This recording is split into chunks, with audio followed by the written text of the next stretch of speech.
Alrighty, ladies and gentlemen, boys and girls across the nation. I'm your boy Foss at the 8 Podcast. We have our co-host Javi here.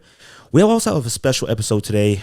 We have one of the owners of the #1 rated barbershop in Utah. Is it dead ass? Dead ass. Right. Dead ass. Let's give a round of applause real quick. Let's clap it up. We got my boy Marcus here in the house. What's up, Marcus? How you doing, dog? What up? How you doing, man? Living the dream, I'm honored to be on this podcast here. This is the first one of the year, Starting off right. That's right, baby. Appreciate you coming on, man. Honestly, I really appreciate it. Moving your stuff around. I know you're busy, man, but hey, you can always make time for the people that make time for you, right? I see you every 2 weeks. There you go. So, sometimes I'm a little lazy. I try to give you the benefit. Yeah. I see you every month. No, I'm just kidding. Like a couple times a month, once a month. So. I'm just kidding. But yeah, man. Javi, what's up, man? How you doing, man? I'm doing pretty good. I need a haircut, but I made, it's not a mistake. I feel bad because the guy who cut my hair last time was a nice guy. He was hurt. I was hurt. No, yeah, you were hurting. It's just the thing is when you go, I have a problem where I can't stay consistent with the barber, but it's because I grew my hair out and then I was inconsistent with the other one because of money issues too. Sometimes I'll be like, hey, got me next week. And then I'll be like, shit, I can't show face. I owe this motherfucker money. But recently I grew my hair out and then I had a guy, one of our listeners, shout out. I never gave him a shout out. I feel bad. Shout out to Tito. We've had him, Dario's brother. He cuts hair and he just started and the dude cuts hair pretty good. He got my hair down quick, easy. But then I couldn't get into his shop. Like I couldn't work my schedule out. So last minute I was like, dude, I'm not trying to look, bad on the podcast. And I went to the barbershop just like right here. By the gym, yeah. So, shout out to Homeboy. Homeboy you must know all the barbershops. I was gonna say, actually, I might know that barbershop. Yeah, really? Well, I mean, there's two actually in that direction. Where's it at? But right by the gym. Oscars. It was Oscars. Yeah. Oh, okay. It's a nice setup and everything. The guys there, they know what they're doing, but it's just Homeboy just doesn't know me. Yeah. And the other things like hair terms, I'm not that good, so. Because he asked me when he was on the Fed, he's like, hey, so do you want like your bulk to leave it on the side or do you want to, bring it down a bit? And I was like, I mean, a little bit would be fine, but I actually do like kind of having like bulk on the side. I kind of have like almost like a mullet going on. And this motherfucker just gave me a full-on fade on the side. It can be a pretty stressful situation sometimes when you know the verbiage sometimes. And you're going to a new guy, and he's like, how you want it? You want and you're like, sometimes I'd be like, whatever you think, man. Yeah. It's kind of like prime time spot, right? Yeah. Like you sit down in the chair and it's like, all right, so what do you want? And you're like, a haircut? Yeah. You know Pesa Pluma? No. And I showed him a picture. Listen, I showed the picture, same picture I showed Tito. But the other thing too is like, obviously Tito, he's a newbie, so he's trying to get it. He's being very precise and making sure he gets his time. Yeah, when you got an OG's doing it for a minute, he's like, "Oh, okay, I got you. I know what you want." Well, yeah. You want the bulk or you don't? Yeah. Okay, it's off. Yeah, no bulk means fade. And then I didn't like how I looked in the cut. The cut probably looked better on somebody else, not on my head. After that. Did you just walk in or did you book an appointment? I booked an appointment, but it was like in the middle of the night before. Nice, like the next opening. Yeah. Got it. And that's what he was like, damn, homeboy must not be the best because I was able to book appointment the night before. I was like, well, you said he's new though. So if he's new, then. No, he's been doing it for a while. Oh. But and like I said, the fade was nice. The fade was nice. The cut was good. It just wasn't what I wanted. Absolutely. And that's all it is. Well, and when you're in the industry, it's all about giving the client what they want. Yeah. You give some constructive criticism, but like at the end of the day, if the dude wants, like I was at the shop yesterday in Salt Lake, and the dude was like, no fade. And like to a barber, that's like, what do you mean?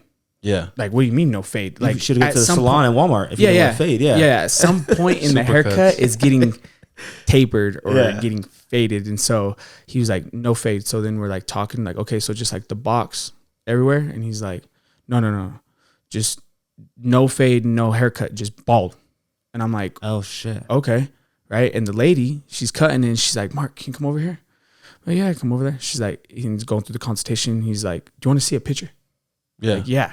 Let's see the picture. Boom. Chili bowl. And I was like, that's what he wants. Like a bowl cut?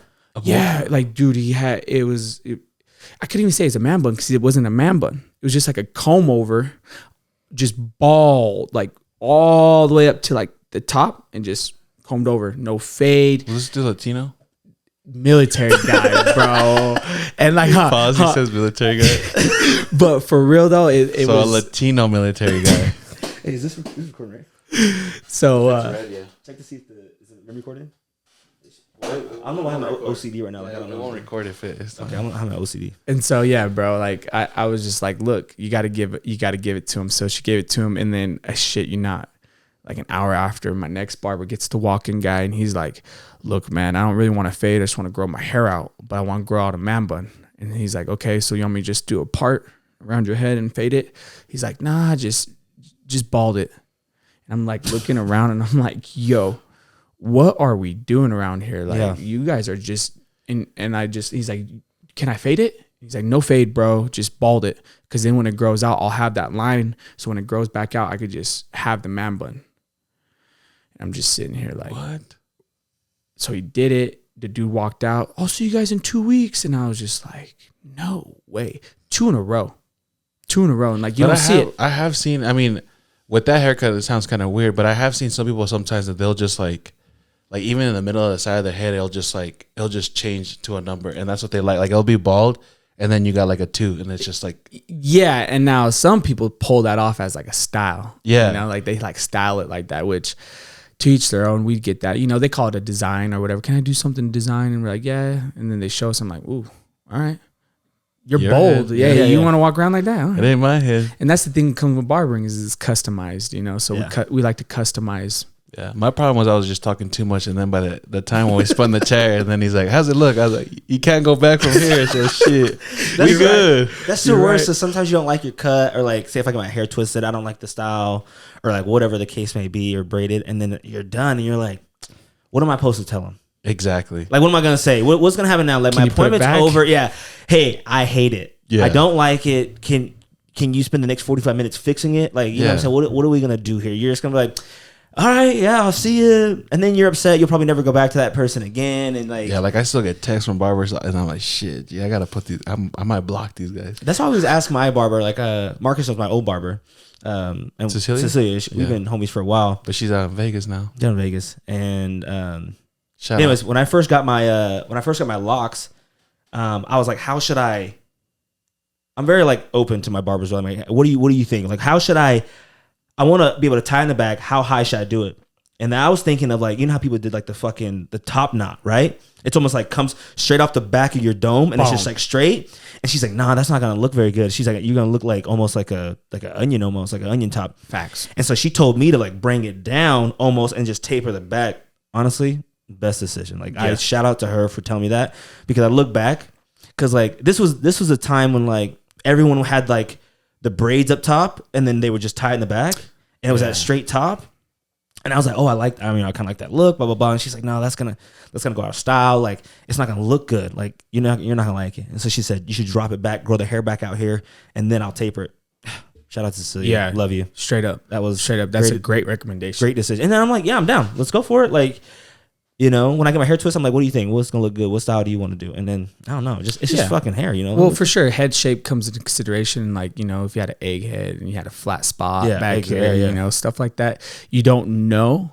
Like, you may be able to feel it, and you'd be like, oh yeah, it's kind of flat. Maybe we should grow it back out. But you don't know until you do it. And when you do something like that, it's kind of like, oh shoot, that doesn't look right. And then you have to go. Now you just messed everything up. Yeah, you know what I mean. So keeping it lower, I don't like it. You can bring it up. But when you're already up, you're done. Yeah. You know? Like I be telling you, like, what do you think? You like low tape, and we've been moving it up. Yeah. Like I think when I started with you as a taper. Yeah. Just the sides and the back, and then we did a low fade. Yeah.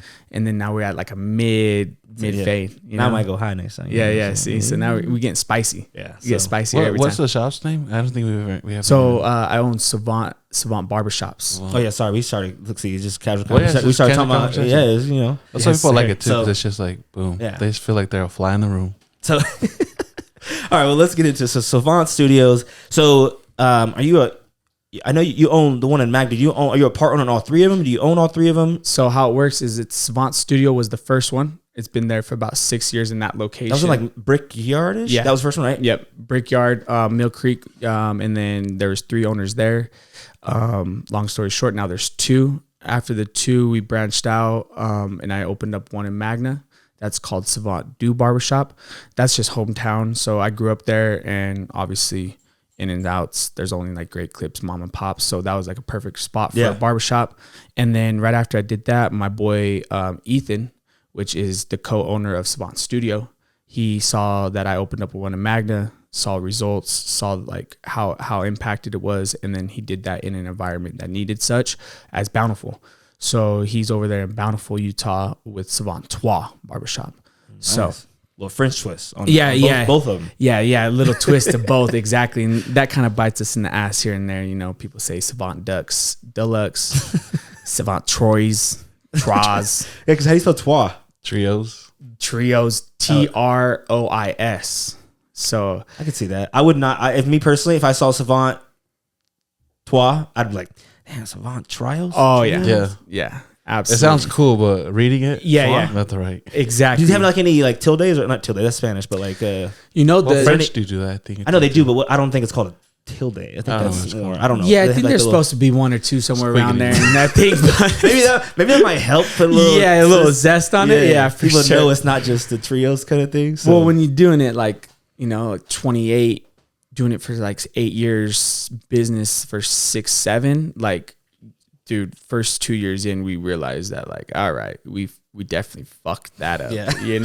There's no lie that we fucked that up. So, but you live and you learn. So that's where we're at now. What I think about is cool with you is, like I said, you're hometown boy. You grew up in Cypress, Magna.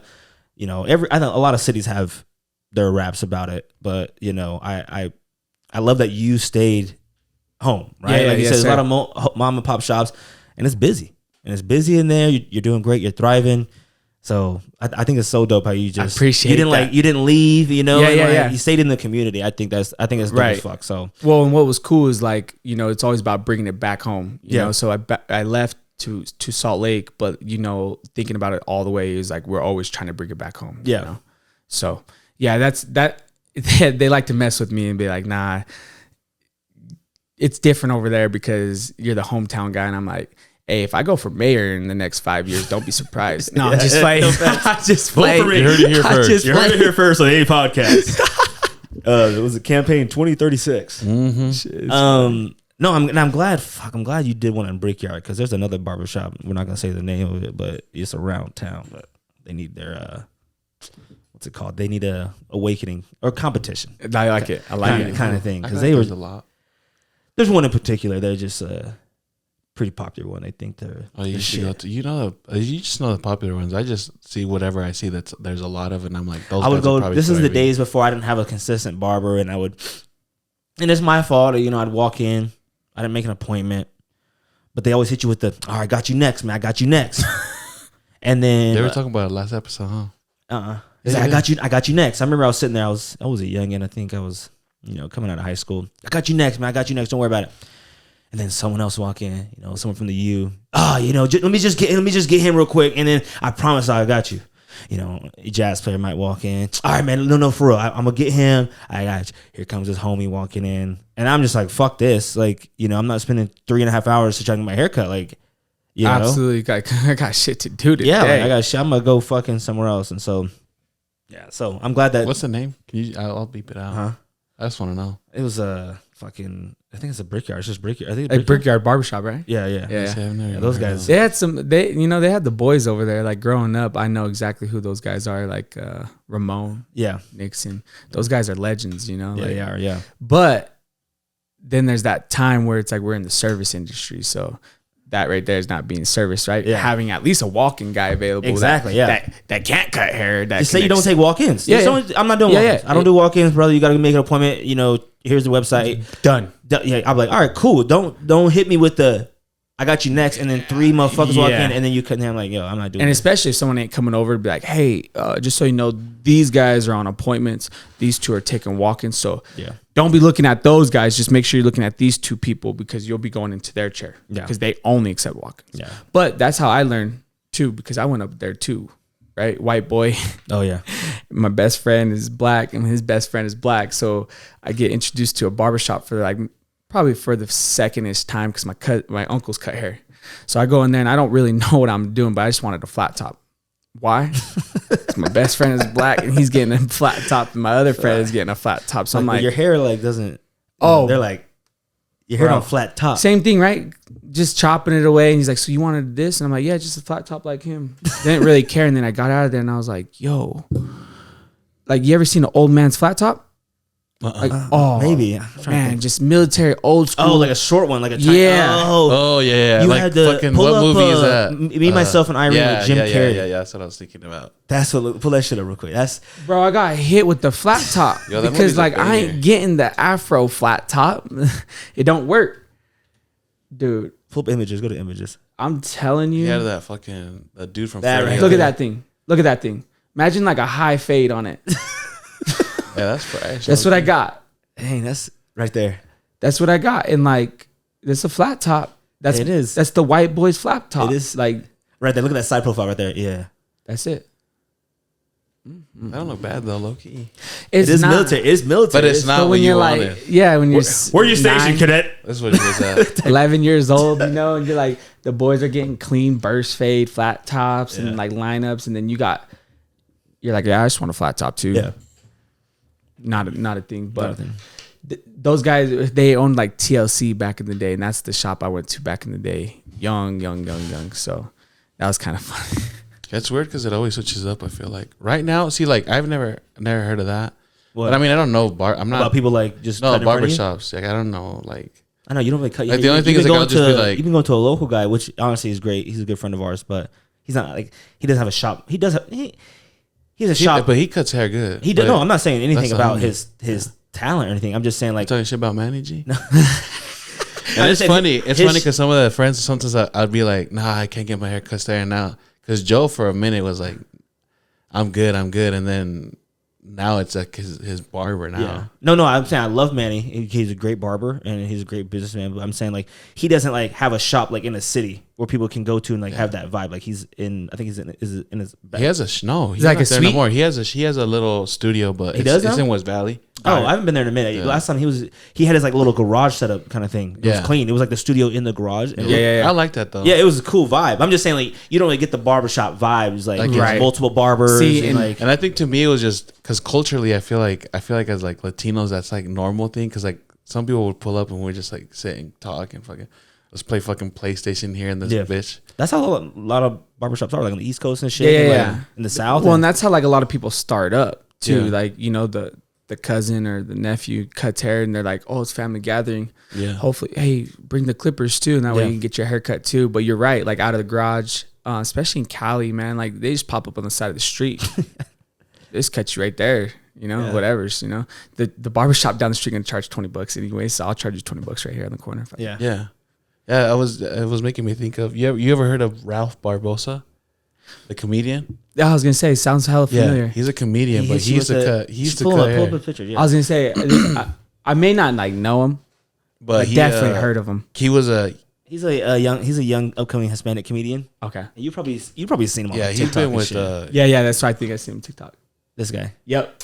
Absolutely, bro. So this He's dude's just barely funny, blown bro. up, right? Yeah. Yeah. So he used to cut hair, and they've asked him before. I don't know if he's changed or anything, but they've asked him like if he could like do anything, and he said could get me a shop and just cut hair again. Like he likes doing that, but it cracks me up because that dude used to do that. Like he was like fucking 13 years old cutting hair at his grandma's house in a room, and he said like sometimes he'd have like gangster ass dudes, and they'll get pissed off because of their fade, and he's like, yo, bro, you let a 13-year-old cut your hair, you know, it's What for you expect? $10. Yeah, what do you think? Yeah. That's what I'm saying. You do a walk in and saying like the person's new out of school or something, and like you can't.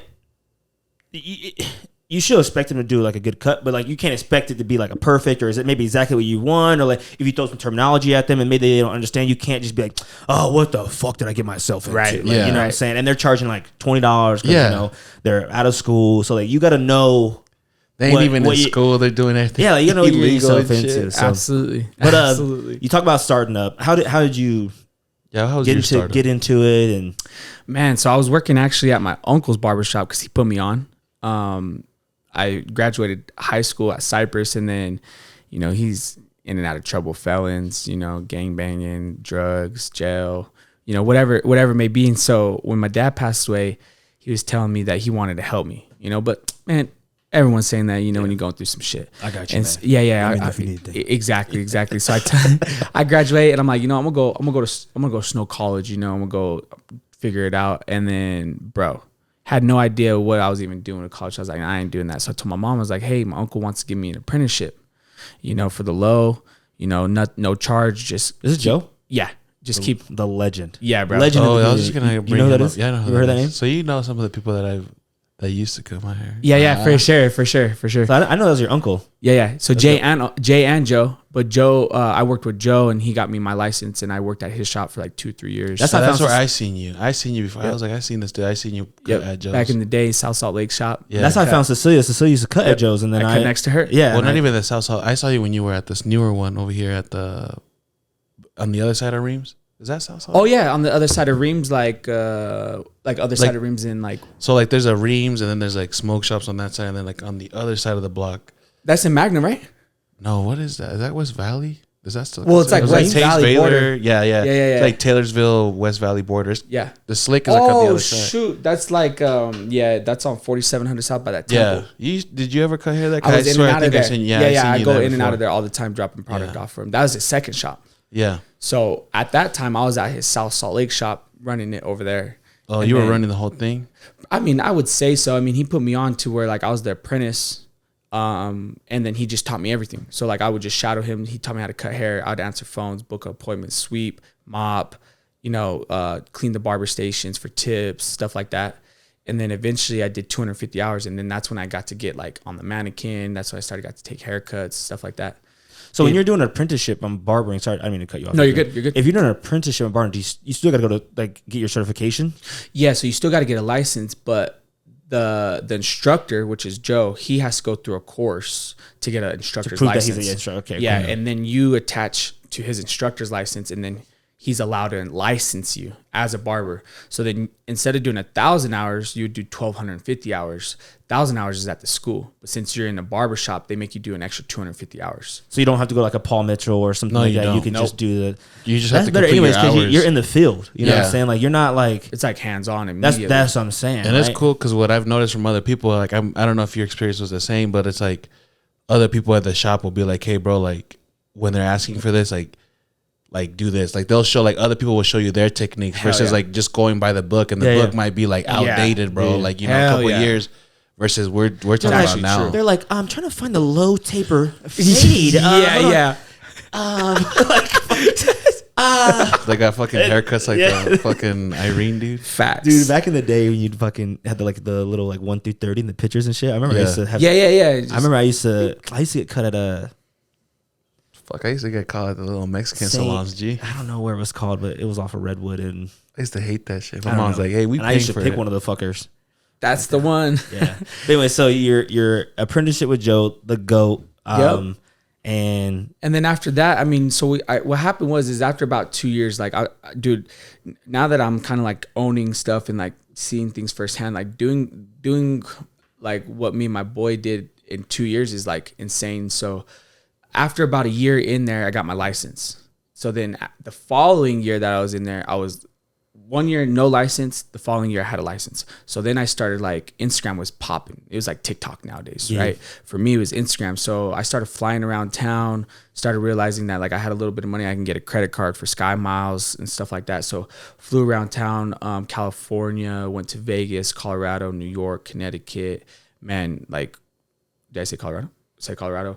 Went around all towns, but then battled and like networked. And at the time, this is something that wasn't really talked about. And so when I was doing that, that really helped me understand like what I need to do for myself. And so I won a battle, and I came back and took like a sponsorship home with me and some clout, took the first place trophy home. So I started networking with people, and then they're like, hey, do you want to go to Connecticut? Hey, do you want to go here? Hey, do you want to go here? And I was like, oh yeah, let's do it. Obviously, it's painted the picture of like a tour, right? And I would just make my own shit up and be like, I'm going on tour, even though it's coming out of my pocket. But to the people, they don't know that, right? And they don't need to know that. So what that did was that helped build up a little bit of like clout. And then My boy got a sponsorship with like a gel company, and he came back and he had a shit ton of gel, and he was selling the gel on the low to people and stuff like that. And then the owner, which is my uncle, he wasn't really fucking with that because it started becoming like not necessarily competition, but you can tell that like we were the only ones in the shop trying to do more instead of just like cutting. Like we wanted to know more, you know? And so eventually we kind of just like separated our ways because like, you know, I wanted to fly around town, but he needed someone to work in the business. Yeah. Right. And so then I was like, look, man, like I can't go and work for my boy or my uncle Jay. Cause like that was my next thought was like, I'll go work for my boy, my uncle. And then I was like, dog, I can't go and work for the brother and then go and work for the brother. Yeah. You know, it's like fucked up. So I was like, look, I'll just go figure it out. I'll just quit. Yeah. So I wasn't even trying to do barbering. And once I kind of made the phone call, I was like, yeah, I'll just pack my shit up. They were going to Vegas. They all flew out to Vegas. And I was like, man, this is like a perfect time. Cause this is like my uncle, you know, like I ain't really trying to have any confrontation, nor am I trying to get my ass beat. I've already got my ass beat a couple times. I ain't trying to get my ass beat anymore. So I was like, you know what? He's out of town. I'm just gonna leave the key, lock the shop, make sure his shit's good. I'm gonna bounce. So I did that. And then 2 other barbers in the shop noticed that I was like done. I was like, they're like, let's go do something. I'm like, do what? Like, I've been running my taxes all fucked up. I've been doing cash. I've been like, what you want to do? Yeah. Like, he's like, my grandpa, he has an open spot below. He's been there for like 50 years running taxes out of that bitch. Like, if I talk to him to talk to the landlord, I bet you we can get in there. And I was like, where? Right. And it's literally a block up from Jay's. So Jay's on 39th. We went 13th East and 33rd, literally. Yeah. Block up the street. And we were looking at it. And it was like an excluded spot. And it was like $750 a month for rent. And as I left to quit, the other homie was like, let's go do something, find a spot. And I was like, fuck, it's like that. That's how you feel. And he's like, dog, we can do it. We can run it. So I was like, whatever. And then the other guy was like, hey, you're leaving and you're leaving. Like, where are you guys about to go? And I was like, we're about to go look for spots, I guess. I'm not for it. And so we looked at the spot. It was a pretty good spot. It's pretty open, but it's very excluded. Like, you wouldn't know it's a barbershop, and it's probably not the best spot for a barbershop. But since we already kind of had a clientele and we were doing our thing, we had people to follow us. So as we left to go over there, $750 divide 3, that's $250 a pop a month. You know, you're not going to find that anywhere nowadays unless you're working out of the garage, you know? And so $250 each. And then we just each had our own clientele, and we just cut in there for a year. Now, to get into that spot, all we had to do is rip some things down, take out the tile and the carpet, and flip it around, paint. And so I would say probably all in all is about five G's a person, maybe a little bit more, because we bought our toolboxes and then we bought our chairs. Come to find out, we bought like these 1900s chairs from California, $5,000 each a chair. They shipped over to us, and then in 9 months they broke. Right. So the waste of money, right? Waste of money. And so one homie was like, I got a credit card for 10 G's. The other homie was like, I got a credit card for 10 G's. And then I was like, I got a credit card for 10 G's. So we all ran over to Home Depot, maxed out all of our cards. Damn. And then we cut in there for a year. The homies at Home Depot take credit card? Yeah, why not? I was going to say shit. The guys outside? Nothing. No, shit. And what's crazy is they pull out the little fucking apple, the little thing. Hold on 1 second, please. And they just connect the thing. It's not working. They're like, see, shit. I was getting it out the mud, so I was like, I'll be those workers. You know, nowadays, shit, I would love to go and hit one of those guys up to be like, hey, I got like, hey, being a homeowner. Yeah, you guys want to work? Like, shit, I'm not paying that homie that price. I would rather pay you a price that you want that will benefit your ass. You know, so we did that, man, and then got an email and got a letter in the mail saying that they're going to tear this spot down. And we're like, damn, bro, we just wanted, we were making our money, da-da-da-da-da. And they're like, look, Mill Creek has big plans. This is going to be a skyscraper. You can't sign your lease. You only signed a 1-year lease. Obviously, we wanted to go more, but they stomped it because they're like, if you keep staying in here, we're going to have buildings over here. So once that happened, we're like, shit. So then we went across the street, and that's where we're at to this day, and got into a lease there. At Mill Creek? Yeah, and just transferred over. So we just moved over after about a year. Was Jay or Joe upset that you had left and you went down the street? Yeah. I mean, how did that? For sure. And like, because you're now your competition almost. Yeah, and that's the like the one thing that they say is family and business. Just don't do it, but like your family member is always going to help you. So Joe helped me. Yeah. But then obviously we end up butting heads and had to separate. And so with that being said, yeah, it definitely hindered our relationship. And so after about a year, we let things kind of settle, didn't talk to him much, and then family gatherings started popping up. So I'd have to go to the family gatherings. I got to see my other uncles, my grandma, so I'd mob over there and say, what's up? See Joe. It's kind of just standoffish, and then he was having a daughter and whatnot, he's having a daughter. And so I would like to, see her in there. And so over time, it was just not talking to each other. And after about 2 years, one of his barbers was like, hey, are you over there? And I was like, what do you mean? And there's like a salon centric in front of that spot that they're talking about in front of Reams. And I went over there because there was a class. And so they saw my car, which was like a Ford Focus ST, and it was blue. And they knew that I was whipping that. So they're like, hey, are you at that class? I was like, I am at that class. And they're like, yo, you want to come say what up after? And I was like, man, is Joe working? The first thing I said, is Joe in there? Is Joe working? He's like, nah. He's like, Joe's not here. And obviously the class was 2 hours. Joe obviously pulled back up if he was not there, right? So I texted him. I was like, Joe's not working today. I'll dab you guys up, because I was working with those guys for 2 years before. I know all of the homies in there. So I was like, I haven't talked to you guys forever. So I walk up in there and I'm like, oh, that is Joe. So the first thing I said is I just walked straight to him. I ain't gonna go and dab everybody else up. I'm just gonna go straight to him because I already know he's gonna be hot. Yeah. So you don't see the sign? It says not welcome. It has a picture of your face on it. Bro, I'm serious. He's like, what the fuck? You think you can come in here? And I was like, look, hold up. I went to try to apologize to you, but I also got a text message from your barbers telling him to come say what up. He kicked my ass out, whatever. And I was kicked you out? Kicked me out. So I left and I was like, damn, this man's still mad. Upset. Yeah, this How long ago was this from when you first opened the shop? It was probably about 2 years. Damn. It was about 2 years. Out of that location I had been out. So because it's almost like and when you work, it's almost I was trying to think of the word of it. It's called a non-compete. Yep. And it's like, hey, if you work here, you sign this and you can't work in this area any 10 miles from that. I'm like, yep. Joe's like, I should have made that motherfucker. Yeah. and and that's what I'm saying. Those are crucial documents, especially, with family, put them in the NDA, non-contract, whatever, non-compete. I think that's hard to even do that. Hell yeah. Well, if my dad would have put me in something like that, I'd be like, what the fuck? Yeah. We're family, Because what if you went, your dad had the car dealership, right? And I went and then you went 3 buildings down the street on State I wouldn't Street. have done that. I would have been like, Dad, let's franchise. Yeah, because you lived at home still with your dad. So yeah, like, well, exactly. You better live in the car dealership, motherfucker, because you ain't coming part home. 2. Let's do a part 2. But that's real shit though. Yeah, that's crazy. So 2 years, damn, he's still. Yeah, he was still a little bit upset. I see it from a standpoint why he. I mean, you got to be grown at some point too. Like, you got to let somebody grow their wings and fly. You know what I'm saying? But it does suck. Like, it's like, to think that I made you. Yeah, I made you. Kind of thing. Yeah. But it's also like that's kind of like a prideful thing too. Like I think you should be proud of someone and be like, hey, I did that. Yeah, for you sure. See that, Savant? Well, and check it out. Like, I was the first one, so I take that with a little, close to my heart. Because then my business partner now, he was the second one. What do you mean first and second one? Like to leave? I was the first one in the apprenticeship. Oh, in the apprenticeship. So like Joseph got his license, and then I was his first one. Okay. And then he went through like 1 or 2 dudes, and then they kind of just like in and out, didn't really happen. And then the next graduated apprentice to get the license was my business owner.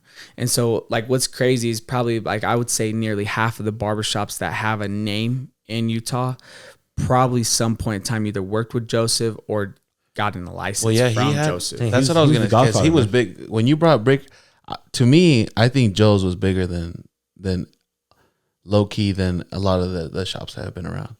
I think because that was a very known shop. Absolutely. Yeah. For sure. They're and definitely, he kept like top tiered guys, I feel like. It's like eras, like eras. Like you go through that era of like understanding, like, when I started getting haircuts in the barbershop, we're talking about TLC and Brickyard. Those guys in that era were holding it down. And then, fast forward 5 years, 10 years, it's kind of like the Joseph era. For me, it's probably a little more biased because I'm around that. Yeah, but I do believe it was that, though. But the people that I was around too, I've watched grow to open up their own businesses. Like, I know probably 3 or 5, 6, 8 probably owners. Well, that I feel like that even goes to show that how nice that shop was. Because, I mean, if you got people that got their own shops in there and they're doing it successfully, it says something. Absolutely. Because there is a lot of people that I know that they have other shops, and they came from that. Yep. That shop. Yep. So, and it kind of sucks, to say it like this, but like me, it's been 2 years since 3 years since he's passed. Yeah. Right. And so it's kind of like hard to like really just so much to remember, to think about. Cause I was like right next to him, but we never really got to like be on good terms. But I know his ass is always like, I could just hear him in the back of my ear, like that devil and that angel on the side, I could always hear his ass. So like, I know deep down that me and him are cool, but me and him will have some words later on, again, for sure. Like that was that love that we had, like that tough love. I never had tough love with my dad, like how I had tough love with my uncle. Yeah. So it's kind of, it's kind of different, but. So how did you guys end up rekindling your relationship?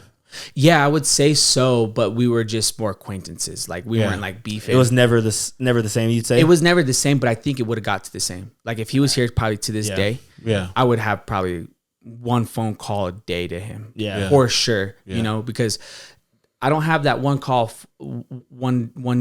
call a day with Jay, but it's just because we're not on that level. But me and Jay will go and hit softball, or we'll go play, because that's the level me and him are on.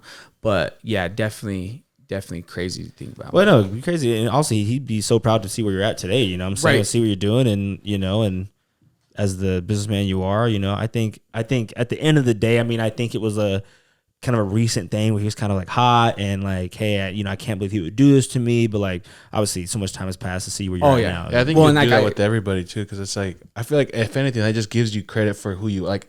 I think you have to step back. Like he would step back probably and be like, dude, like, what I did is like I built these guys. Like, these guys, I did this. Yeah. And that's kind of like how it is, even all the people that we do know, they still shout them out and be like, shout out Joey, because like I wouldn't be here today without you, because dude, like I don't know what it is. He had that weird like glow. Homeboy had charisma. Yeah, sure. There it is. Yeah. Fuck the glow. Yeah. Low key charisma. That's it, baby. Yeah. And I'm just saying, because I remember sometimes I'd go to that shop and I'd see him and I'm like, damn, like, and obviously being like Latino, fucked. I was like, yeah, buddy fucked for sure.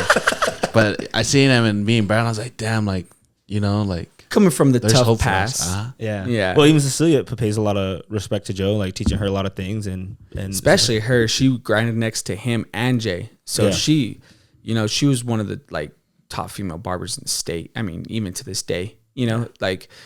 Cutting next to her, I learned so much next to her. She's over here like cutting next to Jay. So like, the similar styles, the stuff that you see is the stuff it's not like it's not a gimmick, They're not painting on shit. They're not, doing fugazi weird haircuts nowadays that you see that wash off in the shower. I want to get to that too. I want to get to that down the road because I got some questions about that shit. But shout out to Cecilia. That's my girl. Cecilia, I love you so much, girl. I hope you come back and she's gonna come back. I have a soon. Vegas treats her well. She's taking care of family, so she's doing what she got to do. So that makes a lot of sense. Yeah, she's taking care of family and stuff like that, being with her family, and we all miss you here, Cecilia. So now let's get into the number one rated barbershop.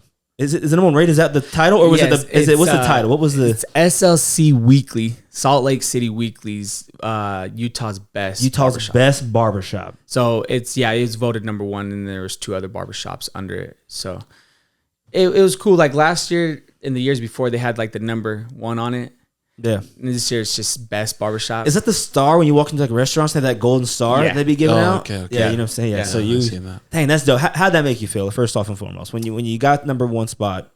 So when we were announced it, I was like, dude, I had a feeling. I did a lot of like back end work as far as like asking people to help out. Because if you don't have a system involved, that stuff's going to be hard because you're going against other people that have 3, 5, 10, 1, but a lot of customers that are just willing, And so when we got the announcement that through email that we won it, we're like, bro, this is what it is. Because from what I do remember, there was a 3-time champion before us. And so with that being said, I was a little salty last year because I was looking at it and I was like, wait, why are all these barbershops like posting vote for us, right? So I start clicking on links like, okay, and so I'm like searching my own name like Savant Studio, Savant Trois, and I'm like not seeing anything. So I messaged the group and I was like, hey, so like how do we get on there? He's like, oh, you gotta cast the vote and then we'll see if it's like an actual business and then we'll verify it. Because they do one for podcasts. They do. I just never really cared for it. And so like, like last year I was like, you know what? How come we're not on there? So then this year we got on there. And so, I got QR codes, put them in the bathroom, put them on the door, put them on the walk-in list, signs everywhere. When you walk out, scan this. And it's just QR codes saying, scan us, vote for us, vote for us. And so just by scanning it, they were voting, or they still had to vote? Yeah, scanning it will get them in. And then you had to vote for 5 people. Yeah. So there's like these little tunnels that they do so that way you can't get scammers and people can't flood it, right? So you had to vote for 5 other businesses along with yours. Okay. Yeah, I've done that before because I did it for the Pop City guys had one. Oh, that's dope. Yep. And so what I did is I was like, all right, let's turn it up a little bit. So I asked the barbers, I was like, all right, so how do we incentivize this? Like if I can get you to vote, I need you to tell each of your clients that you cut to scan this QR code and vote for us. And so I would, throw them extra $5, extra $20, to do so. So then that way we're always getting votes. It's almost like when you like work at like a retail store or a grocery store and they like, do you want to sign up for the Kohl's credit card? And like they get like an incentive for like how many people they sign up. So absolutely. You want to sign up for the Target card? And you're like, no, I'm okay. And they're like, fuck. Yeah, absolutely. And so like with that, I was like, some of the barbers that are in that shop have been there for 2 years, 3 years. Yeah. So they're developing friends and clients and relationships. So it's like when you ask someone that's, you've been messing with for a little bit, they're so inclined to help you, especially if you just drop of like, man, just like you would be on the goddamn street asking for somebody like, yo, look, I just need some help. Can you help me? Yeah. What do you need help with? I need help. I need a 5-star Google review. Yeah. I need help. I need a vote here so we can excel, right? And you just be straight up, but looking for help. Everybody, bro. Like you maybe get 1 out of 100 people that won't do it. And that's how you can tell they're still good in the world. People are more inclined to help you, You just got to ask. Because when I go to restaurants too, people, because they do the whole survey things and like helps them. And I don't even think it mattered, but when it matters. Kylie worked at like, she had a little part-time job at a restaurant. I want to say the name. She had a little part-time job at a restaurant. And they would always compete and like have incentives of who had the highest survey scores and stuff. So like when you go to like, Texas Roadhouse, whatever, or not Applebee's, but like Olive Garden or whatever those places, and they just had like the survey at the end of a little tablet, or like, I forgot about that. I usually just skip that. Or can you go to this? It like matters to them. Yeah. So like I was at Longhorn Steakhouse, and this dude who I worked with, he was like, he kind of worked there, and he's like, oh, what's up, man? He's like, you get like free dessert, and kind of took care of me. He's like, hey, if you could just take a couple minutes and just like fill out the survey for me.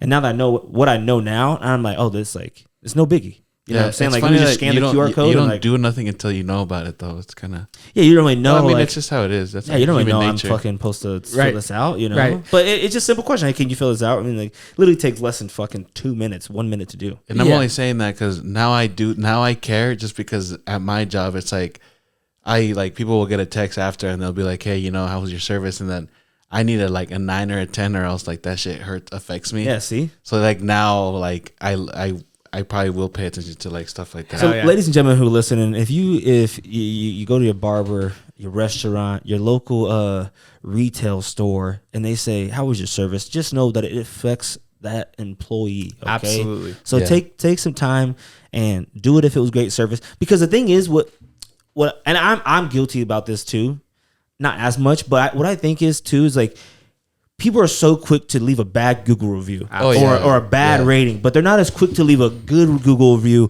or a good rating or something. So like sometimes when I go to places and I really like it, like I give them a good review, because like people are, if our food was cold or came out late, they're quick.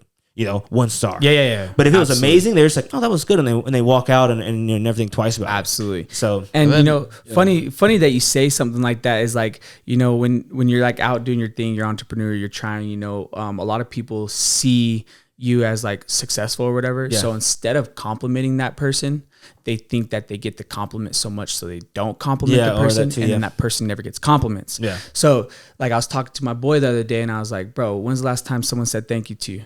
He's like, what do you mean?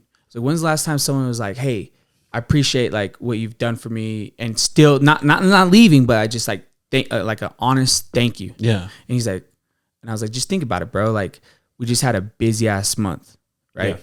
Everybody was fed. right? And you know, we're coming into January, it's slow, but like not one person, and it's not needed, but like not one person was like, hey man, like I really do appreciate this opportunity that you've been giving to me, you know. But it's because I know that people think that we get that all the time, so they just would rather not. I'm not looking for the thank you. I get up every day without your thank you, but I'm just saying, like, sometimes, you know, a thank you or just being kind goes so far, because you don't know what the hell people are going through. And exactly, you don't know what people are going through. You know how the world's hard. Everyone's going through America some shit. needs to get back to no, but it does go. Make it great again. Like no, yeah. But he's running. You're right with that. Like I do, and I know it sounds kind of like an old head sound, like saying like I feel like back in the day it was more like that. I mean, I habitually, like, it's a habit for me to like say thank you, you know, I appreciate you or doing something for me. I don't do it all the time, but I try to do it because I like the feeling it, like, to see it on someone. Like when I say that and then you hear it, like, you know, they're happy. But also it's like, be like, now that I'm in the service industry, you know, helping people again face to face, is like I'll go to some stores sometimes and I'm like, dude, like there's some people that just don't give an F. Oh yeah. Like I went to a store, I was looking for a Sharpie, like one of those like oil pen ones, and I went to I don't give a fuck. I went to Joan, right? That's Joanne. Joanne. What's up, Joan? What up, bitch? Mike Jones. Dude, there was probably like 3 motherfuckers probably working at the store, right? I just need a fucking Sharpie, bro. And online it says you motherfuckers have some in stock. Hell yeah. I go look at where that bitch is at.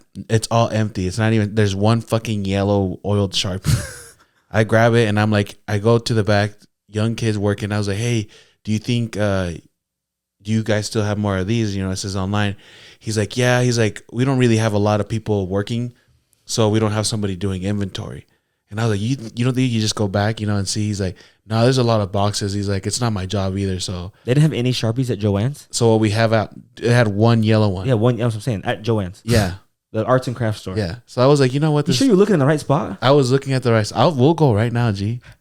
I was at the right spot. I ain't never seen a Joann in my life, and then walked in. There's one. When was the last time you went to a Joann? Me and Kylie go to Joann's and Michael's all the time. With arts and crafts. We usually go to the one. There's one in Jordan Landing. I'm gonna put this one on blast. No, it might have been the location one. It's the one on Redwood Road by Target. That Joann is a piece of. They got bro.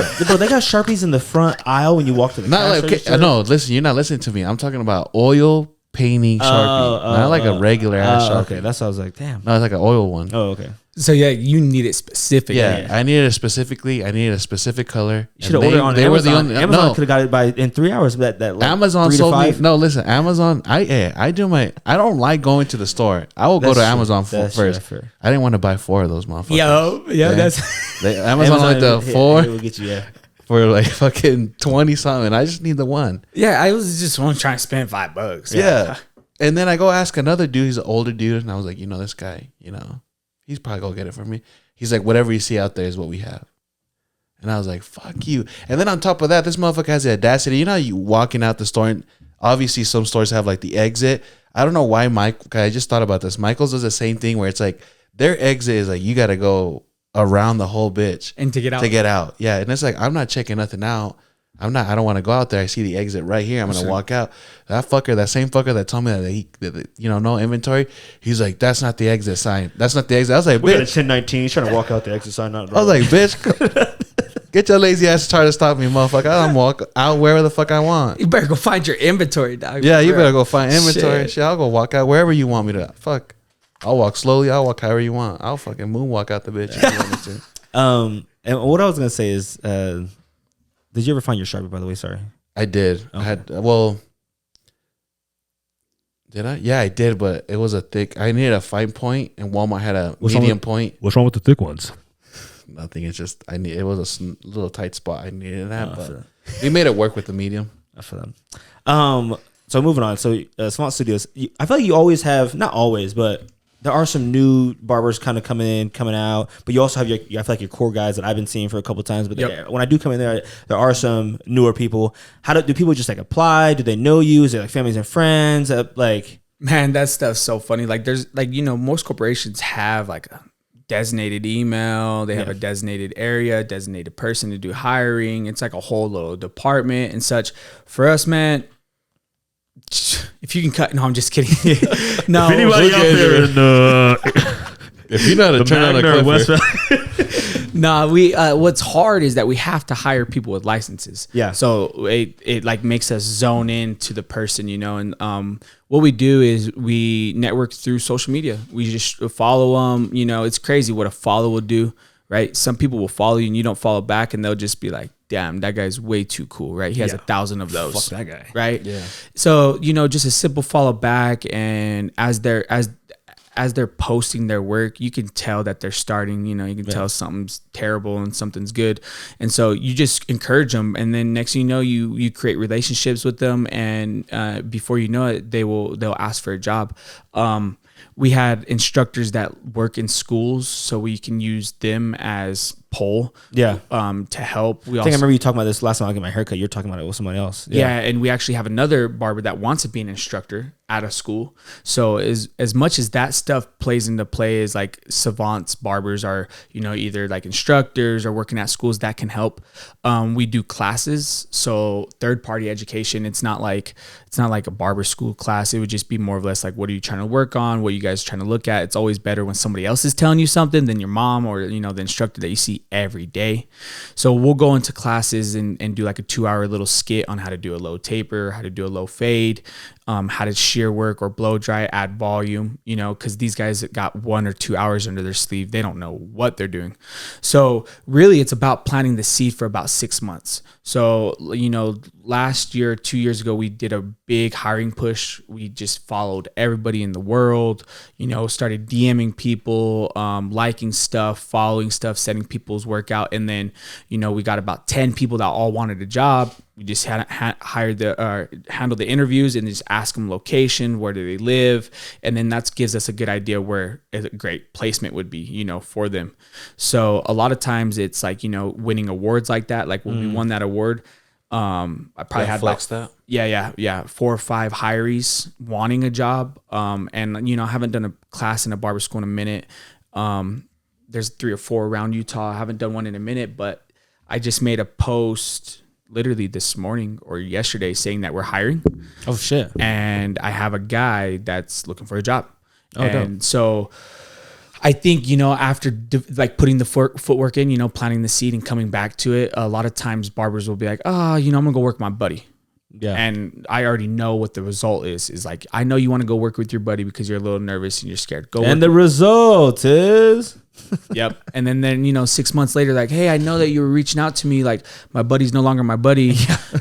I need a job. And I'm like, yep, bro, let's do an interview, you know. hey, you know how I was working with my friend and, you know, you reached out. Yep. So, yeah, I was going to ask, because I was always curious, like, how do barbers, like, do they apply? Do they show you my portfolio? Do they, like, here's my Instagram? Or, like, Yeah. So they show the diploma. You know what? I've never had anybody give me a high school diploma. Oh. You know, never. Is it a requirement though? I don't think so. I think, yeah, maybe it is a GED, like to get a license. I think. What was the last grade you finished? But it was like 9th or something.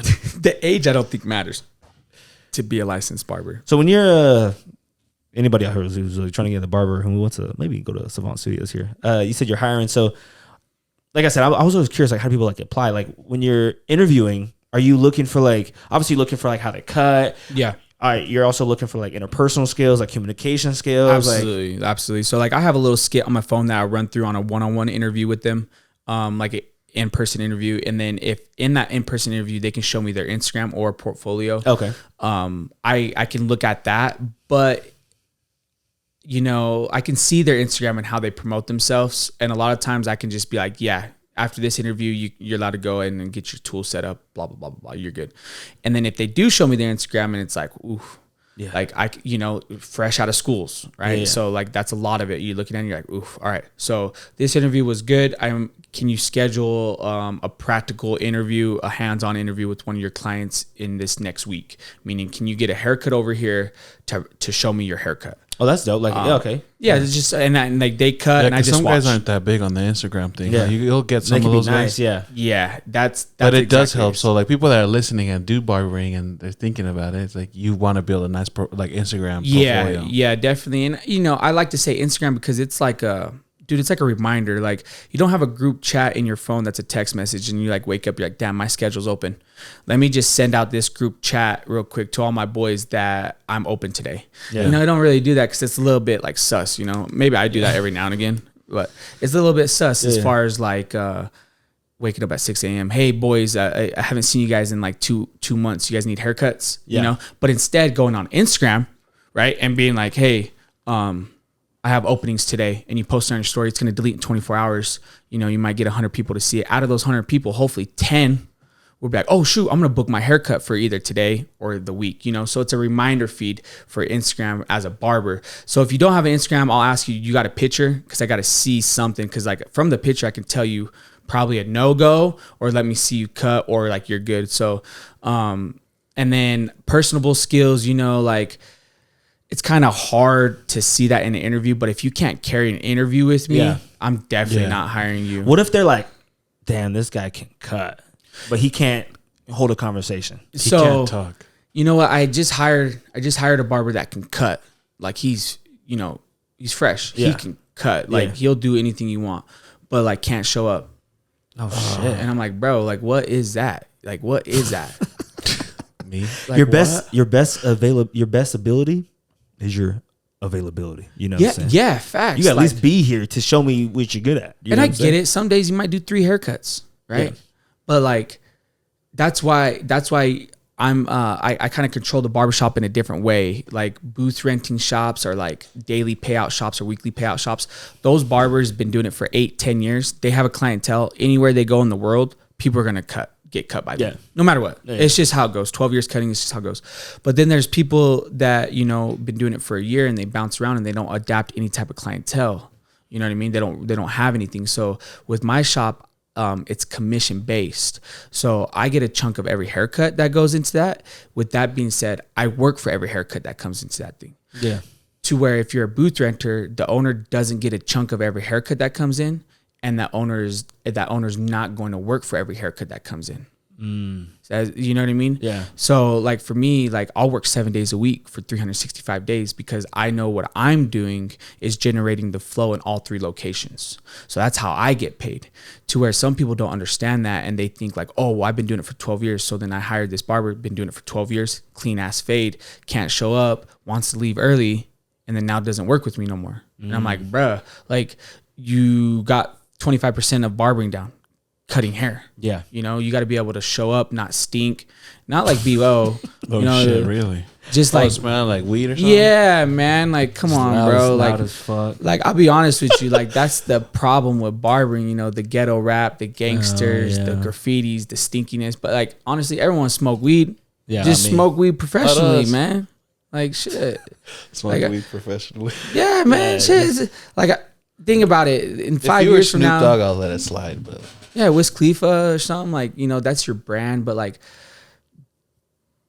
you got to leave every haircut to go and smoke, or you bringing weed into the shop so you can go and smoke. No one wants to get their haircut by a motherfucker who's stoned or drunk. Yeah, hell no, I'd be fucking scared, right? You gotta shit, man! I forgot you said you wanted a low fade, not high fade. Facts. Oh, you said don't cut the top. Yeah, man. And then you got the clients, you know, and with the barbershop, like clients want to smoke, go and get a haircut. So a lot of times the clients are the ones that stink coming into the shop, you know. But yeah, man, hiring is definitely a weird situation. You hire slow, fire fast, you know. So how is it on the business side for people listening who want to, you know, not just in barbering, but like open up a business and stuff, and so it's like, you know, how is that being an owner, and like what were your steps that you took? Were you nervous on like? Absolutely, I think I definitely knew the barbering game, right? So like I knew how to make money. Yeah, like making money was the easiest part of business, right?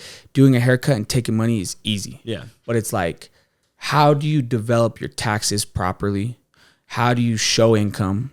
How do you not only take cash as a barber, right? How do you take like credit cards, Venmos, and consider that all income and report it, right?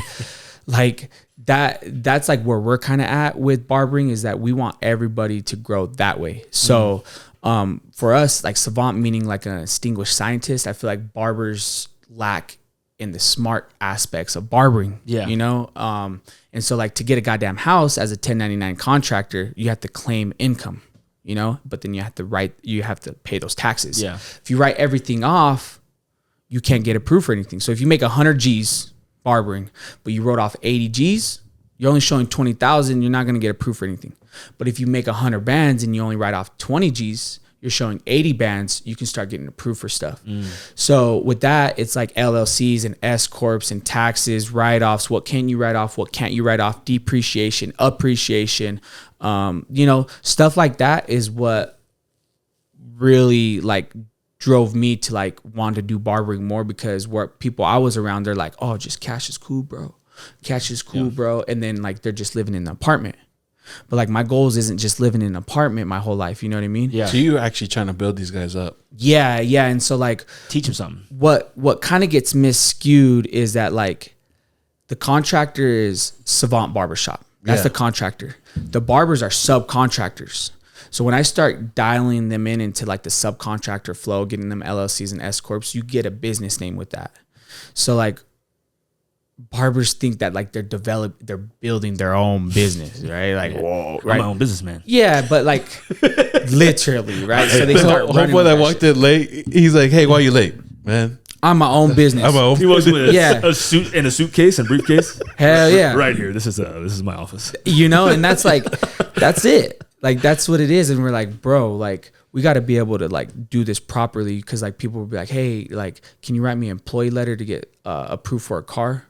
And I'm like, yeah, I can do that. But like, you're going to come to a point where you're going to need 2 years of transcripts. Yeah. You know? And so like getting barbers to file taxes and do stuff like that, so they actually have a career and not like a side hustle. Because that's what barbering comes to be, is like side hustle stuff. But like, Cut we on want the to do a side or my career. basement, or like You end I'm up gonna being go to just homie's like house. the homie, just fuck the plug. Yeah, and then those people treat you like the plug or the homie. You know, like the homie's gonna do it for $20, right? But if you come into the barbershop and you act professional and you show up on time and you don't stink and you greet someone and you shake their hand and say, "Have a seat. What can I do for you? Let's change your image." They're gonna give you money. Yeah. Right. And they're gonna trust you. They're gonna respect you. And the next thing you know, you have a client, but then you may have a friend. You may have a relationship. You start building that pipeline. Hell yeah! Like I built 3 barbershops all out of my clientele. I didn't use anybody I didn't know. So like I gave everything back to those clients. Like think about, I have a plumber I've been cutting for 8 years, and he's did $24,000 worth of jobs for me for the 3 locations. Damn. Right. But I probably did $24,000 worth of haircuts in the 8 years. So that money he gave to me, I gave back, just in a different way. Laying that pipe. Laying that pipe. You- So that's that. That's kind of that's good insight. That's a good I insight like on the business side, because a lot of people don't think about that. They're just like, I mean, here come my hair, or like, yeah. Like I'm looking at stats. I'm looking at like, I'll wake up at 5 a.m. and look at people's schedules, and I'm like, okay, I'm gonna promote this barber. Okay, I'm gonna send out a code for this barber to get a discount for this barber. You know, and like booth renters, they ain't sending out no emails. They're blocking their schedule because they don't want to show up to the shop. They would rather run down the street to do this and that, and then they'll get to the shop. You know, for us, we're really trying to dial in business and like make it a business. So if I'm open from 10 to 7 p.m., those barbers got to be there from 10 to 7 p.m. You know, and you know, there's that gray period where it's slow and you let people go home and stuff. That's fine. But at the end of the day, does Jimmy John's send the homie home? yeah, facts. Jimmy John's ain't sending nobody home. Yeah, It's just how it is, you know? that's already, because they got free smells. You can't go home. You can get those free smells. So. You're right. Do the booth renters, does everyone pay the same rate, or is like, has a seniority? Maybe this guy's been here for a certain amount of time, so he doesn't pay as much as, you know, homeboy. Absolutely. So everyone starts at the same rate, Yeah. and then it's your job to get it down. So we throw the commission rate. Like it's the barber's job to get it down. Okay. And that's through work ethic. That's through showing up on time, booking your schedule out, you know, like not leaving. Like the busiest time in a barbershop is 4 to 7 p.m. Yep. So when barbers want to leave at 5 p.m., like, Mark, I want to work with you, but I only want to work 10 to 5. So 10 to 5, they'll do 2 haircuts. But from 5 to 7, they'll do 6. So then when people leave from 5 to 7 and then they come to me and ask for more money, I'm like, but can you work like 5 to 7? You'll make more money. That's not every barbershop. That's just you're allowing them to work their rate down. Like that's not a Well, because you got a whole different model going on, right? Yeah. So that's what I like. So what it seems like, it's like you're not like every other shop. You're actually trying to build these dudes up, so they have like one like a financial track record, so I can help them with getting house, getting cars, and everything, versus going to another shop where it's like, handle your own shit. I don't care. Just pay me your booth and that's it. Absolutely. I don't care. Imagine the owner knowing that he's going to make $8,000 regardless a month, and that $8,000 is tapped, meaning that $8,000 is already budgeted. Yeah, it's $8,000 flat rate. Yeah, but for me, I can get like a $6,000 or a $5,000 month, but then the next month I might get a $10,000 or $12,000 month.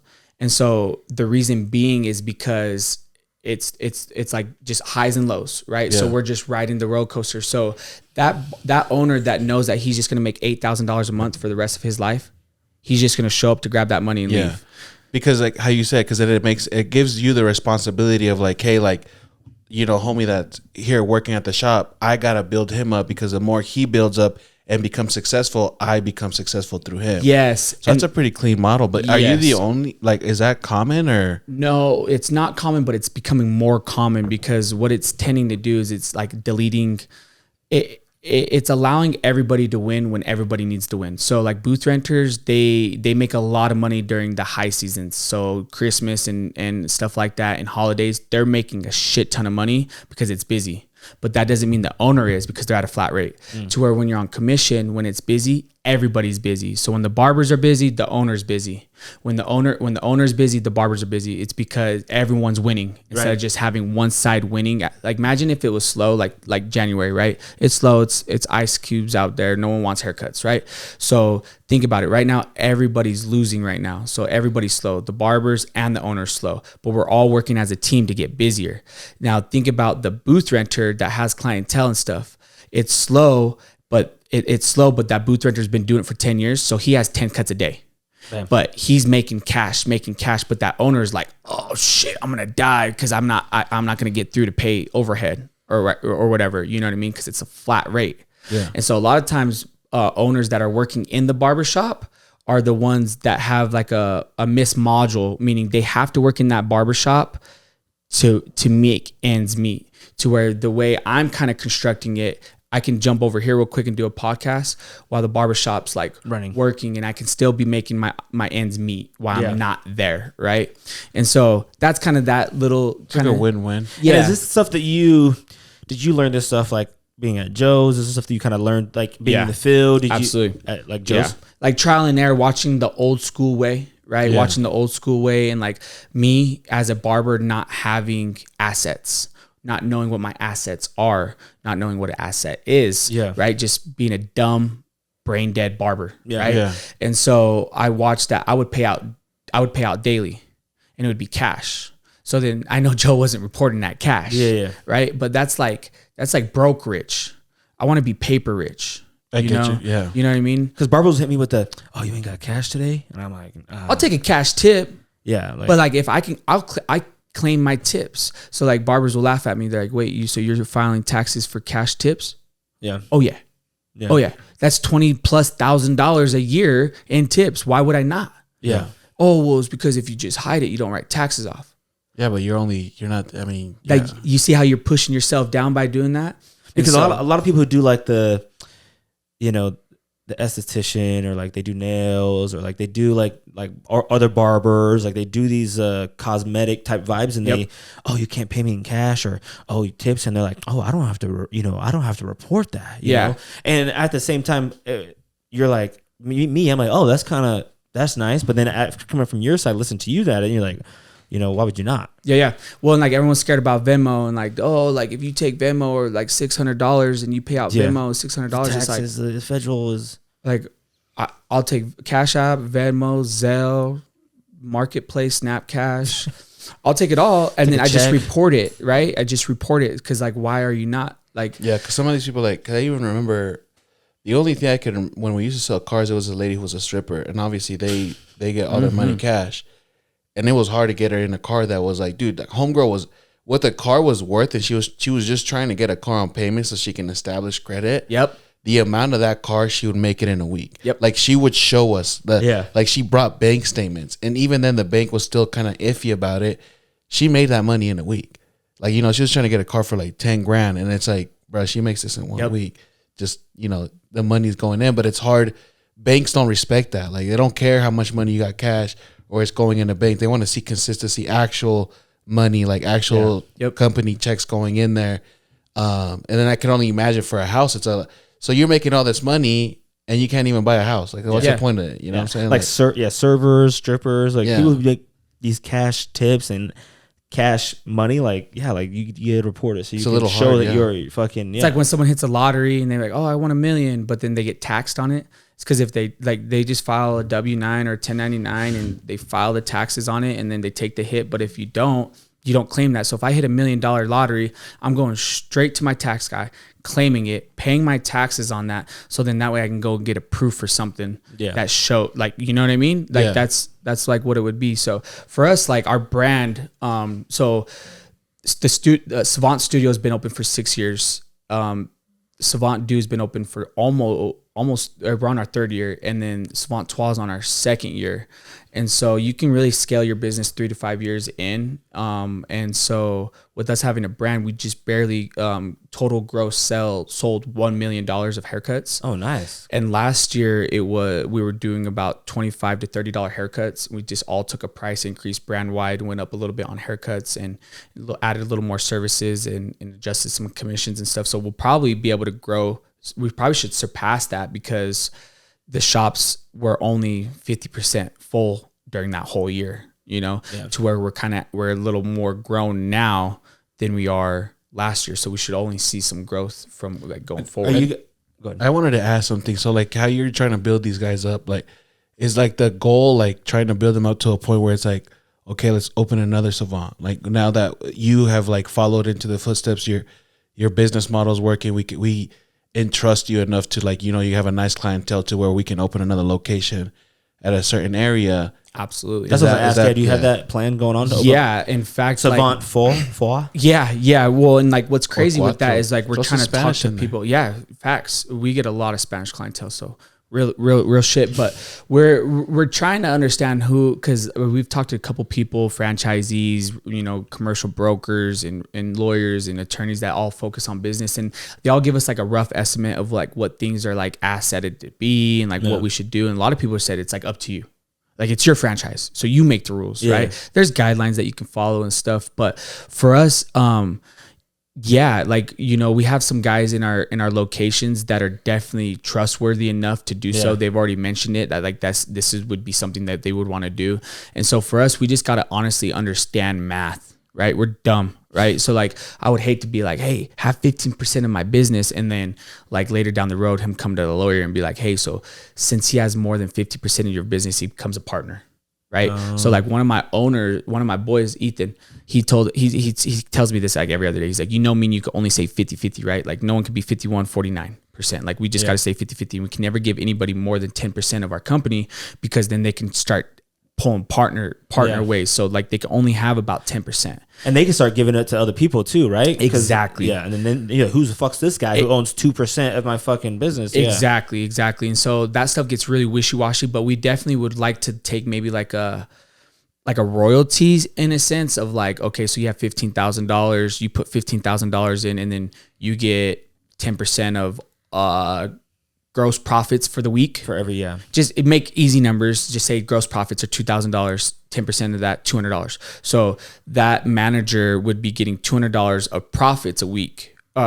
He would be getting commissions off of the gross revenue profits of the week. So if it's $1,000, 10%, you get $100.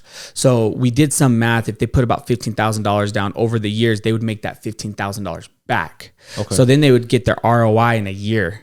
So what's ROI? Return on investment. Okay. And so then they would stay in there and just hold it down for us and just make their 10% with their haircuts, but they would have the say in the shop. So they would be making, and you can talk us out of that. You can talk us down after you've been a franchisee for 2 years. You've been paying 10%. Maybe you want to pay 8%. Maybe now you want to pay 6%. The royalties will probably stay to about 2%. You can't leave. you know, just so that way they stay locked in, just to help us run the floor. Because if you have more shops, you know, that means like more problems, more time, more everything, right? And so we wouldn't be able to cut hair as much. And so that stuff gets kind of hard. But we've been looking at grants. Like, you know, if you're into business, you know, you go to Utah website and there's grants all over. Like we were looking at a grant in Cedar City that'd give us $60,000 to go and open up a business in Cedar City. So if someone's going to give me $60,000 as a grant, what's the difference between a grant and a loan? So a loan, obviously you got to pay it back over time, whatever you agree to with your interest on your loan. You know, nowadays people are doing loans at like 7-8% interest, which is, you know, Pretty a lot. High. Yeah, a little high. Yeah, which is a lot. And so a grant is just backing up the proof of being used. So like if I pull a $60,000 grant and they're like, you need to use this for a business. And So it it's needs to be a almost like, storefront. what is it for schools? What are they? Yeah. That's the same shit. It's the same shit. Yeah. Oh, okay. So like, I'm going to pull this grant to go to college. Show me your transcript. Show me that you're in college, and then you're good. So for us, you know, we pull the receipts and be like, look, we're building out this business. Here's all the receipts. This is what it is. And then we walk free. You know, what the fuck? Yeah. And so like there's grants like that in rural areas of Utah, Tooele, Park City, Cedar City. Those areas are rural, but they're not like Park City. But it's because it only has like 25,000 people in Park City. I'm gonna need $120,000. Yeah. I'm trying to get this Porsche GT. Here's my pink slip. Just slide me that 130, dude. So yeah, that stuff gets a little crazy, but you know, I think overall, just having like security with the job, keeping the business busy, reinvesting into it, taking your guys out, hanging out with them, being close, being vulnerable. You know, allowing people to have mental days off, times off. Being elaborate, like no offense, but like my newest barber that I just hired just had so much time off, and I'm like, bro, like the time off that you're having, I usually give to like the seniority. Yes, you gotta like put you your dues in. Yeah. So I'm like, look, man, this ain't gonna really work out too much, because now you have me in the barbershop and you have this image that all these people in here have to maintain a certain level, but the new guy, you know how that makes me look. Yeah, seniority doesn't matter. Yeah, like I'm playing favorite. Yeah. So what would you? I don't know if you even thought about it, but if you did open up a fourth store, do you have like a location in mind or city? As I would say, a city in mind that you kind of want to. Yeah, we do definitely have an understanding of where we want to go. Right now, we have one in the west side, Magna. We have one in the east side, which is Mill Creek, and then we have one north, which is Bountiful. So it only makes sense to go south. Draper, maybe. Yeah, and you got to think about it like Draper, South Jordan, Harriman, Lehigh area, like those. Lehigh, man. That's where like American Fork, Spanish Fork, those places, Eagle Mountain and Saratoga. When you get a little southern, I don't know if they're going to the barbershop. You're very correct. But I don't know. Oh, I got you. But this is what you do. You get up in that community, you start throwing the flags up everywhere. You start getting kids, on their side. Kids want to go to barbers. Grand opening. I want hair like Lamar Jackson, Daddy. Yeah, that's right. Son. Like those little kids that get the like, goddamn, a low taper fade. So I have no idea what this is. Yes, bro. There's a lot of kids that like Clarkson G. They're like Cooper. Like Sports Clips has it. You ever seen those little kids that got the games? They got like the fake sleeves. Yeah, little white boys. Little white boy who met Clarkson. But yeah, I feel like a southern spot would be dope too. Not too south. I mean, St. George is definitely. Yeah, St. George is definitely like a cool spot. Like, you know, if I can get some taxes done correctly, and St. George would be cool. Yeah, get a vacation or a second house, even if it's a little poop house where it's $200K, $250K. They're not that expensive in St. George. Surprisingly, it's really exactly. Bro, I was looking, I'm like, what the fuck? Yes, right. So you go out there, you know, you buy a house. I'd buy a house for my parents down there for sure. I'm like looking up right now. Do you think Harriman is far enough from Magna that it would make sense? I think so. I think if we were like West Jordan Kearns, it might have a factor, or even West Valley might have a big factor on Magna. Yeah.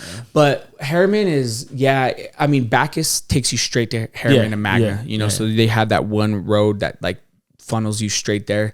I think Harriman in the last like 2 years has got a lot of barbershops that I know that are known. Okay. Yeah, I know a couple, and I actually just inquired on a little spot over there just to see, and they're trying to do $40 a square foot. Right now, all my contracts in my lease right now are $19 a square foot currently. So like I'm going up double in price. They're only looking for restaurants. They want Cafe Rios and Sandy stuff. Sandy could be a good spot. Sandy, we were looking over there by Fort Union. Yeah, around there where that Cafe Rio's at, the Waffle Love, Five Below, and like right the Buffalo Wild Wings. Yeah, right up in there. That's a good. They got a Dick's there because they got a lot of those spots over there have came up for sale. Like there's probably 10 spots in those little plazas over there. So speaking of that, this is something that, you know, the podcast can have. Savant Studio is actually That's the sound I was looking for. We're going through some shit with like leasing, right? So we signed a lease. We signed a lease over there at the studios 5 years ago. In our lease, we asked for 5 rights. So we had 15 years of extending that lease. Now that we're on the 6th year of that lease, the landlord is like, hey, can we have a talk? And we're like, yeah, let's talk. Oh, shit. So he pulls us in and he's like, look, man. What location is this? The studio, first one. Oh, and Mill Creek. Yeah. Okay. And he's like, look, man, you guys failed to mail me a certified letter. And we're like, what you mean? He's like, you guys failed to mail me a certified letter saying that you guys are going to continue your lease. And we're like, wait, pause though. Time out. Like, hold on. Yeah, hold up. Like, back it up. A year ago, your property manager reached out to us inquiring if we were going to renew our lease. And we indeed wanted to. And so we have paperwork in the trail path of the emails of negotiating that and getting that solid. And so after that 365 days gone by, he like hits us with the meeting and he pulls us in and he's like, look, you guys failed to do this. So with that being said, we're going to renegotiate our terms. Oh shit. And I was like, whoa. Damn, brother. Right? And I was calm like, it down. He's like, read 3.3, it says this and that. Section 12, 3.3. He went from being your homie to being facts, bro. I never met this guy. Straight landlord. Been paying this guy for 6 years. Oh, you never met him once. Wow. Right? Pulls us in and tells us this, and we're like, look, man. He's like, so instead of going up to fair market value to $30 to $40 a square foot, I think if we go between 19 and 40 and do the medium, that's about $25 a square foot. Let's get you to $25. And we're like, all over for us, not like sending you a letter, or like because you were at 19, right? You said, yeah. And we're like, look, man. He's like, this is the addendum. Just sign right here, and then you guys will be good. And I'm like, whoa, bro. Like, what do you think? And like, meanwhile, I can't even negotiate. Yeah, right here, buddy. 25. Yeah, right. Yeah, like the 5-6 years that we just did business, like just gone out the window. Like, come on, man. And so, like, long story short, like the town hall, the Mill Creek town hall popped up, the Mill Creek Commons area popped up, the ice rinks popped up. Yeah. All this stuff, like it is blown up. There's apartments that are blown up. He's thinking built. Like the community's blown up. Like I need to make more money here. Like my shop should be, or my not shop because it's not a shop to him. It's my building. Yeah, you know, should be fucking. I should be charging more for this location. Absolutely, and like to each their own. If you Google it, it's about $40 a square foot in that area. But we had like a contract, and we've already had. How long was the contract for? It's for 5, and then 10 more. But yeah, after the each extension, you just extend it and you keep going. And in the first OG lease, it has our extended terms in that lease. So he's like, sign this. We're like, hold up, pause. We're gonna go grab a lawyer. No shit. Like we're just not gonna sign anything. How about that? We're just gonna leave. We're gonna grab a lawyer. He's like, I think that's a smart idea. So we go and throw this out to like 4 to 5 different people that read leases that aren't lawyers, that read leases every day, commercial brokers, read leases. And then we send it to a couple lawyers and they're like, well, what's this spill down? What's going on? So we tell them and they're like, okay, well, send me your OG lease. So we send them the lease and they're like, well, you guys did fail to mail him a letter. That is correct. But on page 4, it does state that a notice has to be done. Like they had to notify you kind of thing. Yeah, just a notice on either end. Just a notice. You need a letter? Yeah, just like a notice. It doesn't necessarily, I mean, he wanted it mailed to his thing, but in the OG lease on the page, it just said a notice had to be done for you at 365 days, a year before you can go in. The notice occurred from them. Their notice was them reaching out to us, right? So they reached out to us to notify us that our lease either needs to be extended or not. That was the notice. Why in the fuck would I send another email doing so? Why would I send another letter when you did that a whole ass year before we even got to do it? Yeah. So I just didn't do it because you already knew property manager is going to work with the owner. The property manager is going to work with the leaser. So he's working with all of us. That owner knew exactly we were pushing for that lease to be renewed. And then it says in the lease that after the 5 years that the lease will only extend to 2% on each 5 year. So we're on 5 year, the lease goes up 2%. The next 5 years goes by, when we renew again, it's going to go up 2%. Well, the math is actually like 5 to 6%. He wants us to go 5 to 6% up, but in the lease it says 2%. Yeah, so you can't do that. Right. And so we found that knowledge out to be true. And so we kind of sitting here for like 3-4 weeks waiting for him to re-provoke another meeting. Hasn't said shit to us. In fact, cashed the check for January. Damn. So like he cashed January's check for this year, never set up another meeting, and we're just in our lease still because we haven't signed an addendum, obviously, because we wouldn't. Yeah. At the end of our lease, in the 15 years of being there, at the end of the 15-year mark, we would be at about $24 a square foot. So we would be ending off 24. He wants us to start at 25 right now. That's why he's a little bit mad because he's like in the meeting, he's like, yeah, I can probably sell this place out for about $40 a square foot if you guys weren't in here. So we're like, cool. If that's the case, then why was this building open 3 years before we got in here? Like before we actually got into this building, it was open for 3 years vacant. Yeah. So that dude was just paying on that spot for 3 years for nothing.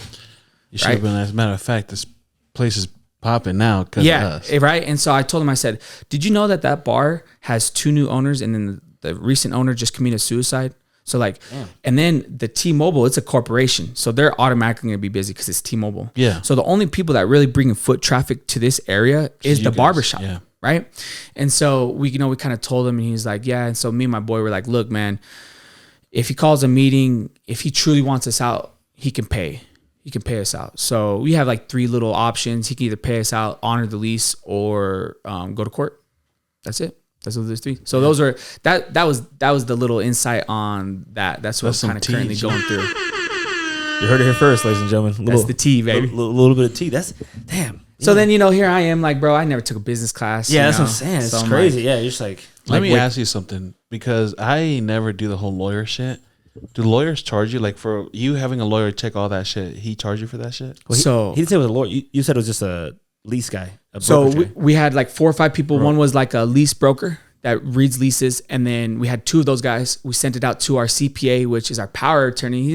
He's credibility. He has some credibility. But he's the homie low key. Yeah. And then he got our back, and then he's like, send it out to the lawyer. So when we did this, the lawyer happens to be a family friend. And so retaining him there was no retaining fee over the discussion. He said he'll make all of his money if we win. Right. So like if we go to court, all the money on the back end, you say he takes 33%, 10,000. Is that how lawyers usually work? Like they just make money? Sometimes if they will say, I will not charge you until if I win. But they'll let you know. Yeah. Because I'm always scared to like. Some will be like, you have a strong case, I would fight it. And you ask him like, do you want to fight it? Like, would you fight it? And he's like, yeah, I'll win this. Right. Like I'll win it. And so then they're more inclined to do it. Some people are like, no. This is a layup. Let me tell you right now. This is why you should choose me. Yeah. Some people will want like a 30% down payment. Yeah. Some people work on the back end. This guy happens to work on the back end, and it happens to be our business partner's like friend.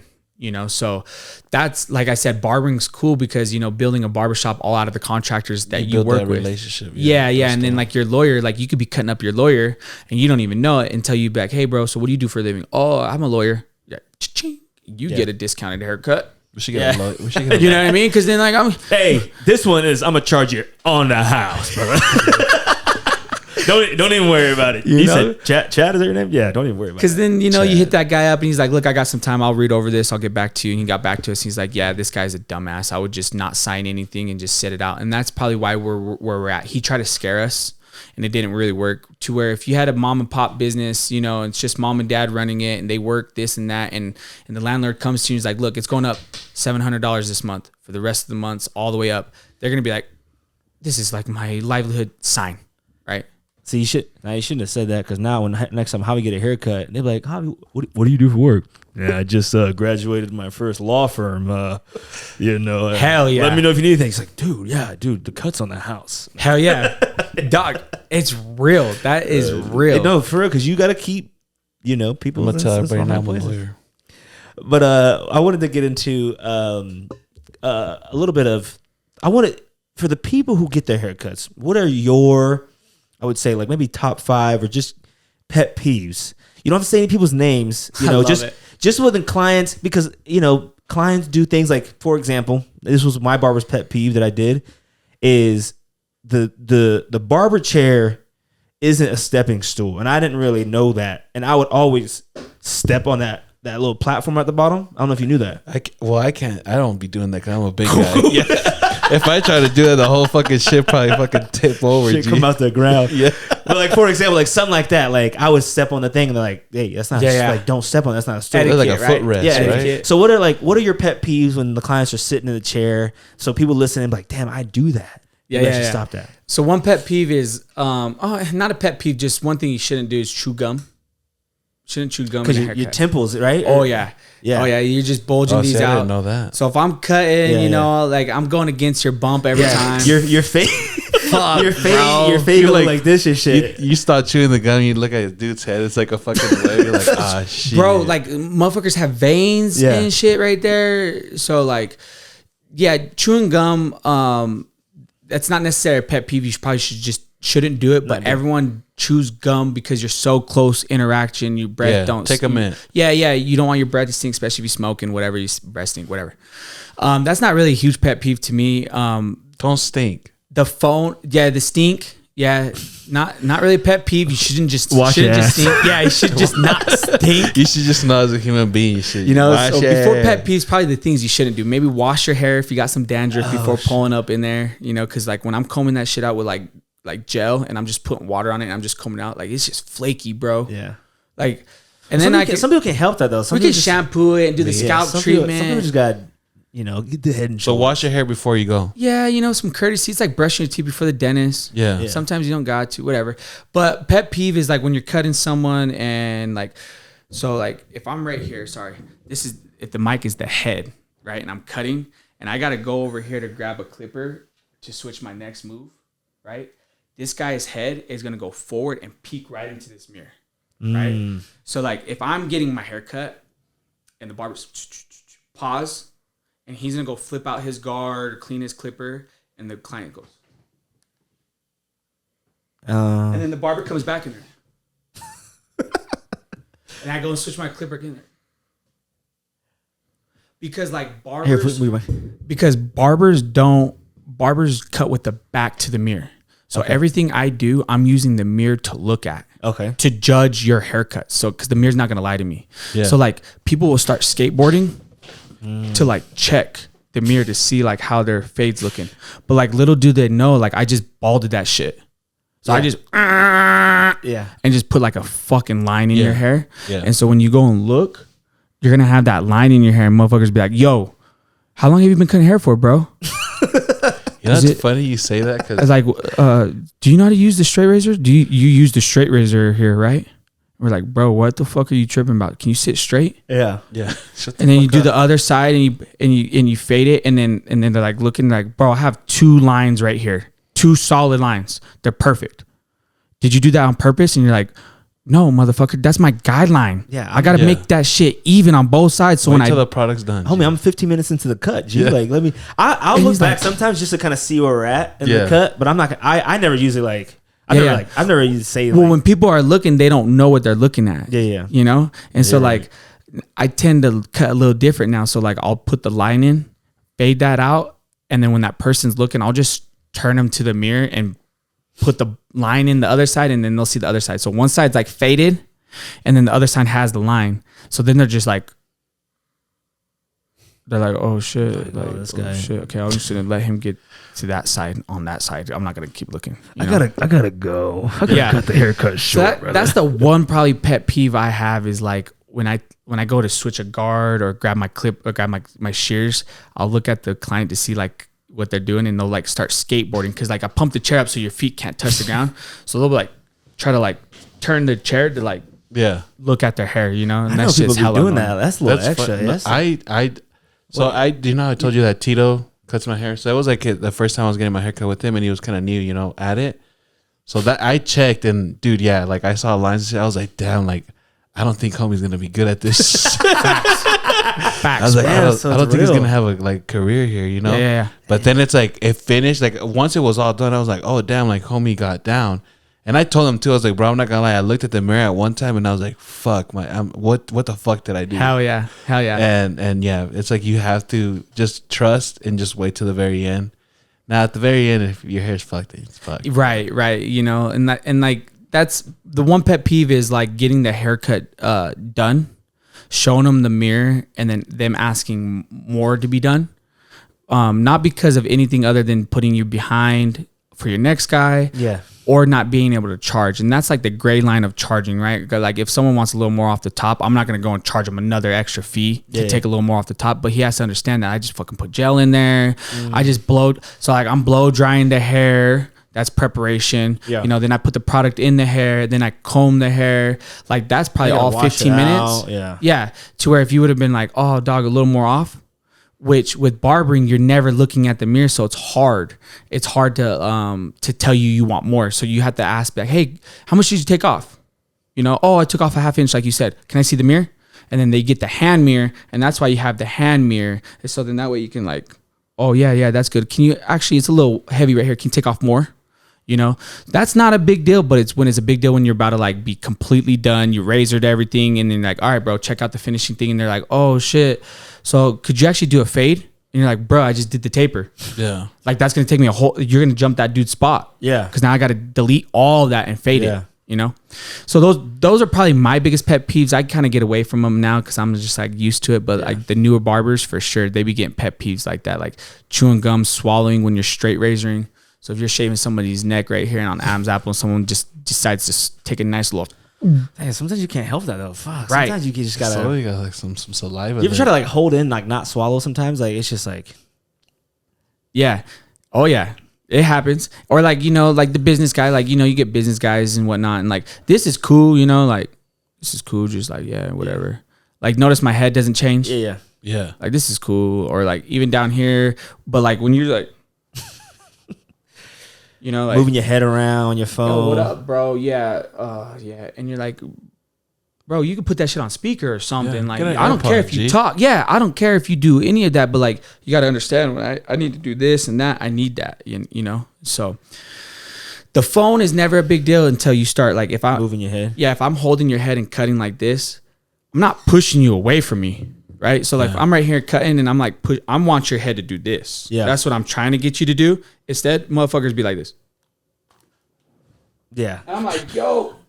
Extra. Right. I'm like, yo, get back over here, bro. Where you at? I hate when barbers will take phone calls while I cut my hair. It pisses me off. I do hate that. Yo, what up, man?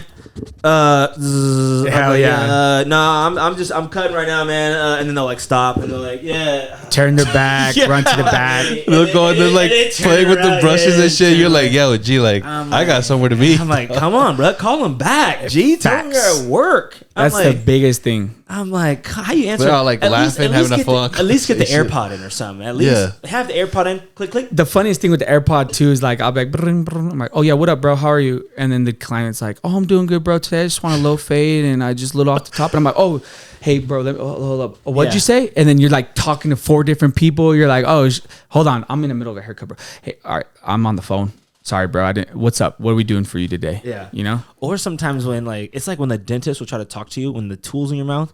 Sometimes barbers will try to talk to me right when they're in the fucking all I hear is zzz, and I'm just like, all I hear is this.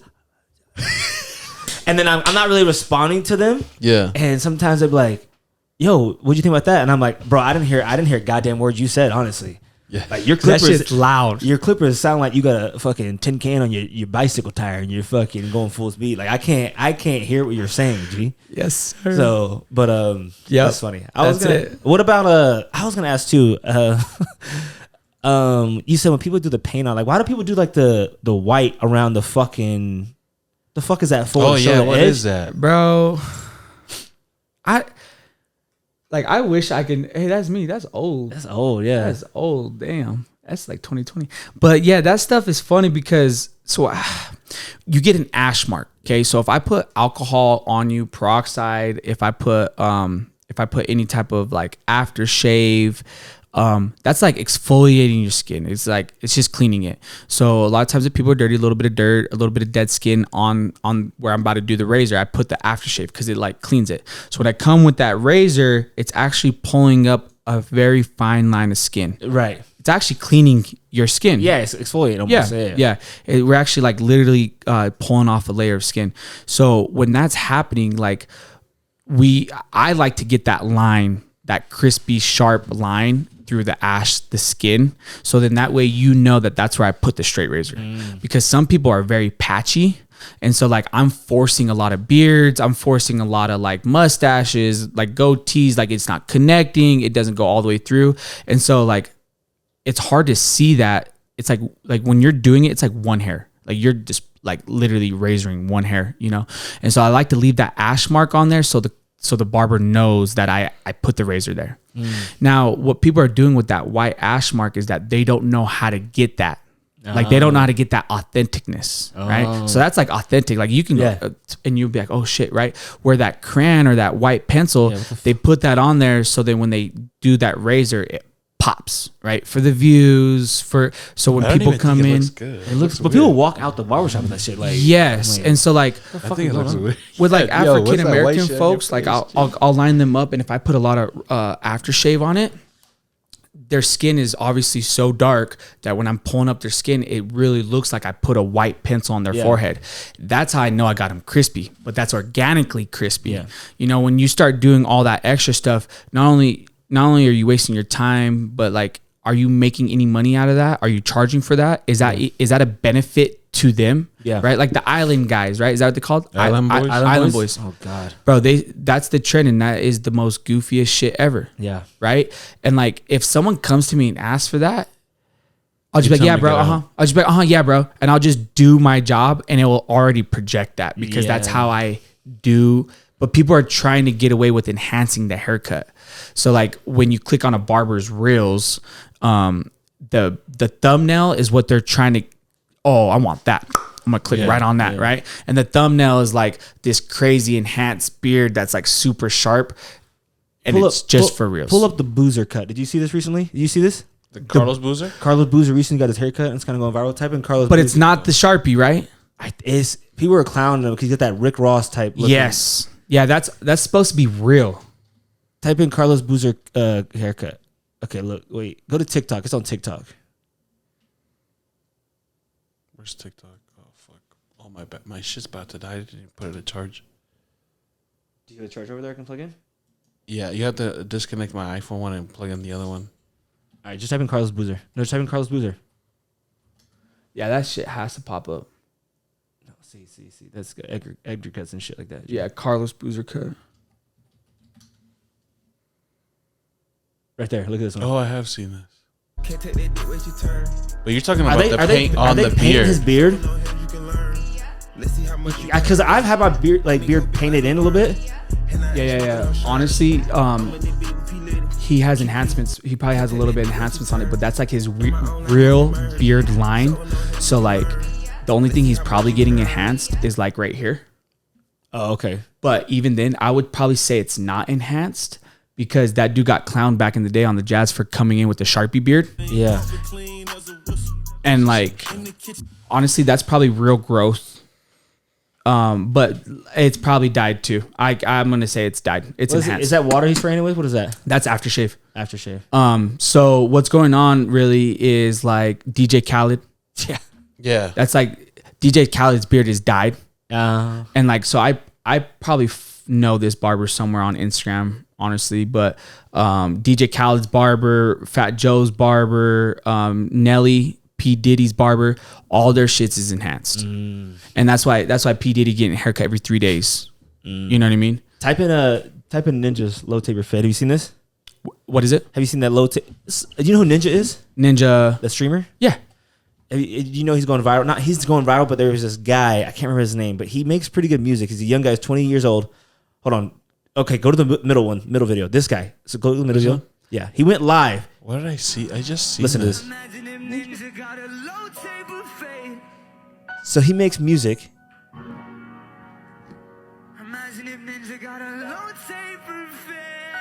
Like he sounds great.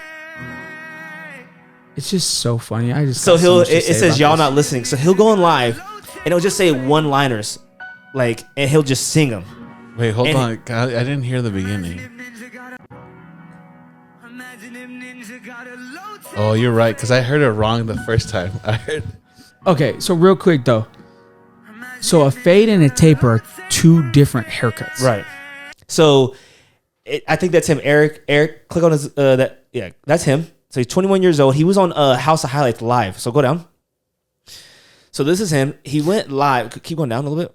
more. I'm trying to find. He doesn't have more clips. I heard it wrong. Type in his name. Time. Type in his name on search real quick. Like up here? Eric. Yeah, Eric. Just type in Eric without the K. C space. No. Okay. Live stream. Go live stream. Okay. So I'm trying to show you guys more what he does. Just click on any of those. But he's like, actually, he sounds good. Don't click that one. They think I can't do a hook. I'll come up with some shit right now. So he'll just do this shit on his live, right? Come up with some shit right now. I'll come up with some shit right now. Coming up with some He's got songs on Euphoria, Fortnite. So before you leave me, could you let me down easy? Like he's nice, and this live went viral because The he's low taper fade? so yeah. But the Ninja, and he does all that. But the Ninja low taper fade went viral. Like Ninja was streaming one day, and people were like, "Ninja low taper fade, Ninja low taper fade." So he's like, "What the fuck are they talking about? What the fuck are they talking about?" So go back to the stream. Go type in Ninja low taper fade. Well, it's clean because I heard it wrong the first time. My abuelo died like 3 years ago from fucking COVID. This is a low taper fade, but not ninja. He said, "I can't believe that he went from this to low taper fade." Okay, so go back to search. So, bro, the Cleveland Cavaliers posted this. The Brooklyn Nets posted. I don't understand. So type in low taper fade at the Javi. So type in low taper fade. No, not him. Delete the whole thing. I'm just trying to give you guys some backstory. So low taper fade. Oh, you got it. You might have to type in Ninja. So yeah, go to Ninja low taper fade. Sorry, I apologize. Oh, yeah, I get you. Because it's gonna show you fucking haircuts. So go down. Well, that's a Brooklyn Nets. They're talking about they posted, but they like posted. They're like memeing him right there. Click and so NFL. Anyways, Ninja finally got the cut. He finally got the cut. He went viral. He had to do it, but everyone's saying he didn't even get a low taper fade because Ninja's so fucking sheltered or white or whatever the fuck you want to call it. He has a salon lady. And he's like, I went to Kelly, and Kelly never even heard of a low taper fade, but she did awesome. She did awesome. Well, that was the first video. Yeah, that one. So he gets the fade, and I was like, of course, leave it up to Ninja. All right. Imagine if Ninja got a low taper fade. This is NFL and CBS. Like they posted it.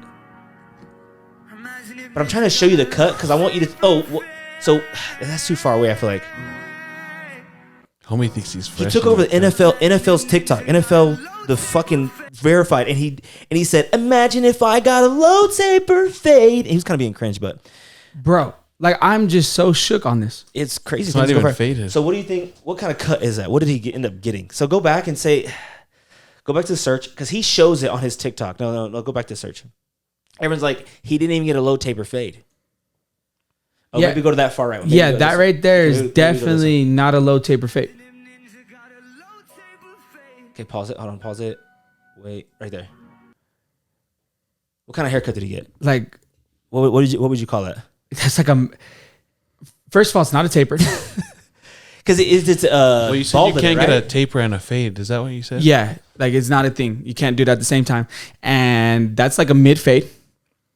It's definitely low on the temples, right? Like it's not expanded at all on his temples. Yeah. But then in the back, it's not expanded either. So it's like, I mean, people got this weird ideology of like when something means low, it doesn't mean like condensed. Yeah. Because the fade is not stretched whatsoever, right? So I would say he got a mid fade, but a mid bowl. Because even people look. The first comment says, "Bro got a low taper fade without the taper." Exactly. So like the taper, like look at his back neck. Like he's supposed to have like necklines, like neck square Oh yeah, lines, the square. Yeah, because right? And then yeah, that is definitely. She definitely Well, she didn't didn't ever even give him hear a of that fade. fade before in her life. She's like, he's like, Kelly did such a good job. Well, She's never heard of this. I've heard of this guy. Like I've heard, dude. This dude does not leave his room. Like all he does is literally play games. Yeah. Well, I mean, he's a millionaire, so. Well, yeah, no, but that's all he like. I don't even think he even spends his money because he just stays in his room. But yeah, so it's just crazy how. Like that just goes like that. Yeah. Like that's wild to me, honestly. that cut. Because that cut's not that great. You should hit him up, G. Huh. So go back. So yeah, what do the other comments say? On the right. real See, like, ninja on the fade. right. Yeah, go see those comments. Let me see what they're saying. See, like a blow. See, like these guys. That ain't. Yeah, like. So you know how the Edgar looks? Yeah. Y'all see the Edgar? Yeah. That's a taper. Yeah. Okay. It's probably like a low taper majority of the time on the Edgar. Go back, Javi. Oh my, bro, got it. It's not even a drop fade. Let me see on this one. The comments are probably better on this one. Imagine if Ninja knew what a low taper fade was. Yeah, Low taper fade. That's not. I think it's funny because everybody's saying the low taper fade, but you're saying that you can't even have both of them. yeah, you can't. You can't, but barbers like try to mesh it, and that's why you got like taper fades, tapers, temple fades. Like they all try to mesh the lingo, but then that's what messes barbers up. Yeah, this shit. The sound went viral, bro. That's Like I was crazy to me. Type in the Brooklyn Nets. Just actually no. If you Well, it go was down, right there. yeah, go down right there. That's not the video though. But they're just memeing You it. took Look, the sound off. You took the sound off. Well, isn't it just the same song? Is this their account? Yeah. This isn't the first video they played. It's like the first videos the Cleveland Cavaliers and the Brooklyn Nets played. It was like players celebrating and they're like all emotional on the court because it's like they're like, imagine if you got a. It was crazy. that's wild. Oh, right here. This is it. That's him talking about it. Go back. No, go back to that video. No, keep going back. Okay, right here. Turn this on. Haircut, I don't get it. Dude, if you aren't on TikTok, you don't understand. It was just this crazy meme where this up-and-coming artist, Eric Doa, who, by the way, I love his music. I'm giving this guy a bunch of free shit. But he's just explaining I don't people like care if it benefits me. At the end of the day, like I really like his music. I've been listening to a lot of his stuff. And he had this like freestyle that he was doing on TikTok where he just started singing one of these songs. He was coming up with like he was trying to come up with hooks and stuff, and he was just singing to this like tune. Anyways, go down. Go to the next video. And You hear him talk about randomly it. I don't he want to hear. I thought it was a different video for Ninja. Go down one more. Down one more. That one. Okay, he's reacting to it. This is him, Eric. See how cringy that was. What the? It's not a low taper fade, but it is a fade. It was a low fade. Is that what you said? You said it was a low fade, right? Yeah. It was an can attempt get at a a- low fade. You can get away with being a low fade. It's more of a like shitty haircut. Shout out to homegirl though. At least Shout out she tried. to Kelly or Nicole, or whatever. Fucking. She tried. Yeah. Honestly, it's better than a normal haircut, though. It But does. like if you go, do you have Instagram up there? Yeah. Go to the search bar and type in _ South Bay Chris. But if you just type in South Bay Chris, you'll be able to find it. And then you can go and look at all this thumbnails. And then this is what like barbers are running with nowadays. This is what barbers have come to. And we'll just kind of look at it. Quith. South Bay Quith. Right This there. guy? Yep. And just scroll down a little bit. And just keep going a little bit. And keep going. What the fuck is wrong with everybody? Go to the $250 one.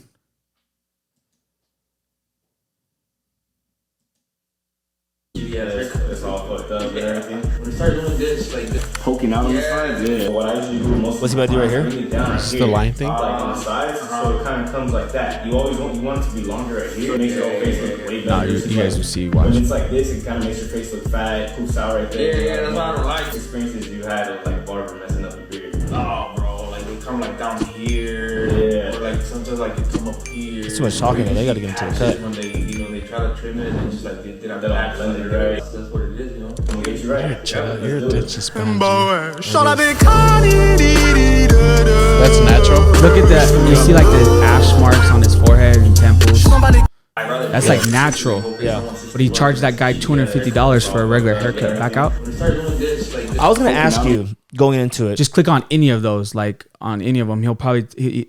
It's I'm like chopping this long hairy beard off so he's not looking like a caveman, but I'm still gonna keep his beard looking thick and I'm not gonna push his cheek line low or leave it too high where it's up to his eyes. I then line his neck up to go well with his jawline and facial structure. And this is the final look. Got that shape Enhancements. on point. He paid me $280 for the service. If you're in the LA area, click the link in my bio to book. $280 for that chopping this service. long- What do you feel about there's people on TikTok and it goes viral a little bit of I don't know, you've probably seen the memes of like how motherfuckers charging $80 for a cut and Absolutely. You know, people are always like the barbering ceiling is not that high to be charging for. Who put these barbers on this pedestal? Yeah. How do you feel about it? Dude, it's a lot. Like, it's a lot. Like 8 years ago, I watched haircuts going. I was in the era of $14 haircuts going to $21. Yeah. Like, I was in that era, you know? And so like the owner of the business was like, look, man, I'm putting out heat, right? I got these dudes fucking smoking like out the shop. Like, these dudes texted me that they got laid right after the haircut, you know, like and I'm like looking around, I'm like, but like, we're busy. I'm building my books. Like, I got demand. I need to go up. Right. Yeah. So then we went up to 25. Right. And then next thing you know, like, you know, doing all that, like, bro, we got to get up to 30. He would never let us get up to 30. We would stay about $25, and 30, 40 was like add-ons to beards. And so like when people wanted my time, I'm like, dog, I'm not about to be in this barbershop at 8:30 p.m. after finishing up at 7 to get you for like the $30 haircut. Yeah. Right. Because I still got to pay out like commissions or whatever, however it works. I still got to pay out that $30. So if I'm charging 30 at 7 p.m., I can get you for 60. And that's where this all started, right? It all started with that, because barbering in Utah, especially, for sure, but like barbering has took off. Everyone's a barber nowadays, right? So what that did was it allowed everybody to start getting into barbershops. People stopped going to Fantastic Stamps, Great Clips, and all that. They wanted a barber because men should be going to a barber. Right.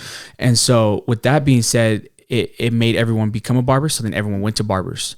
And now we run into this thing where we're getting barbershops everywhere. Everyone's a barber. And so it then like made a demand for barbering.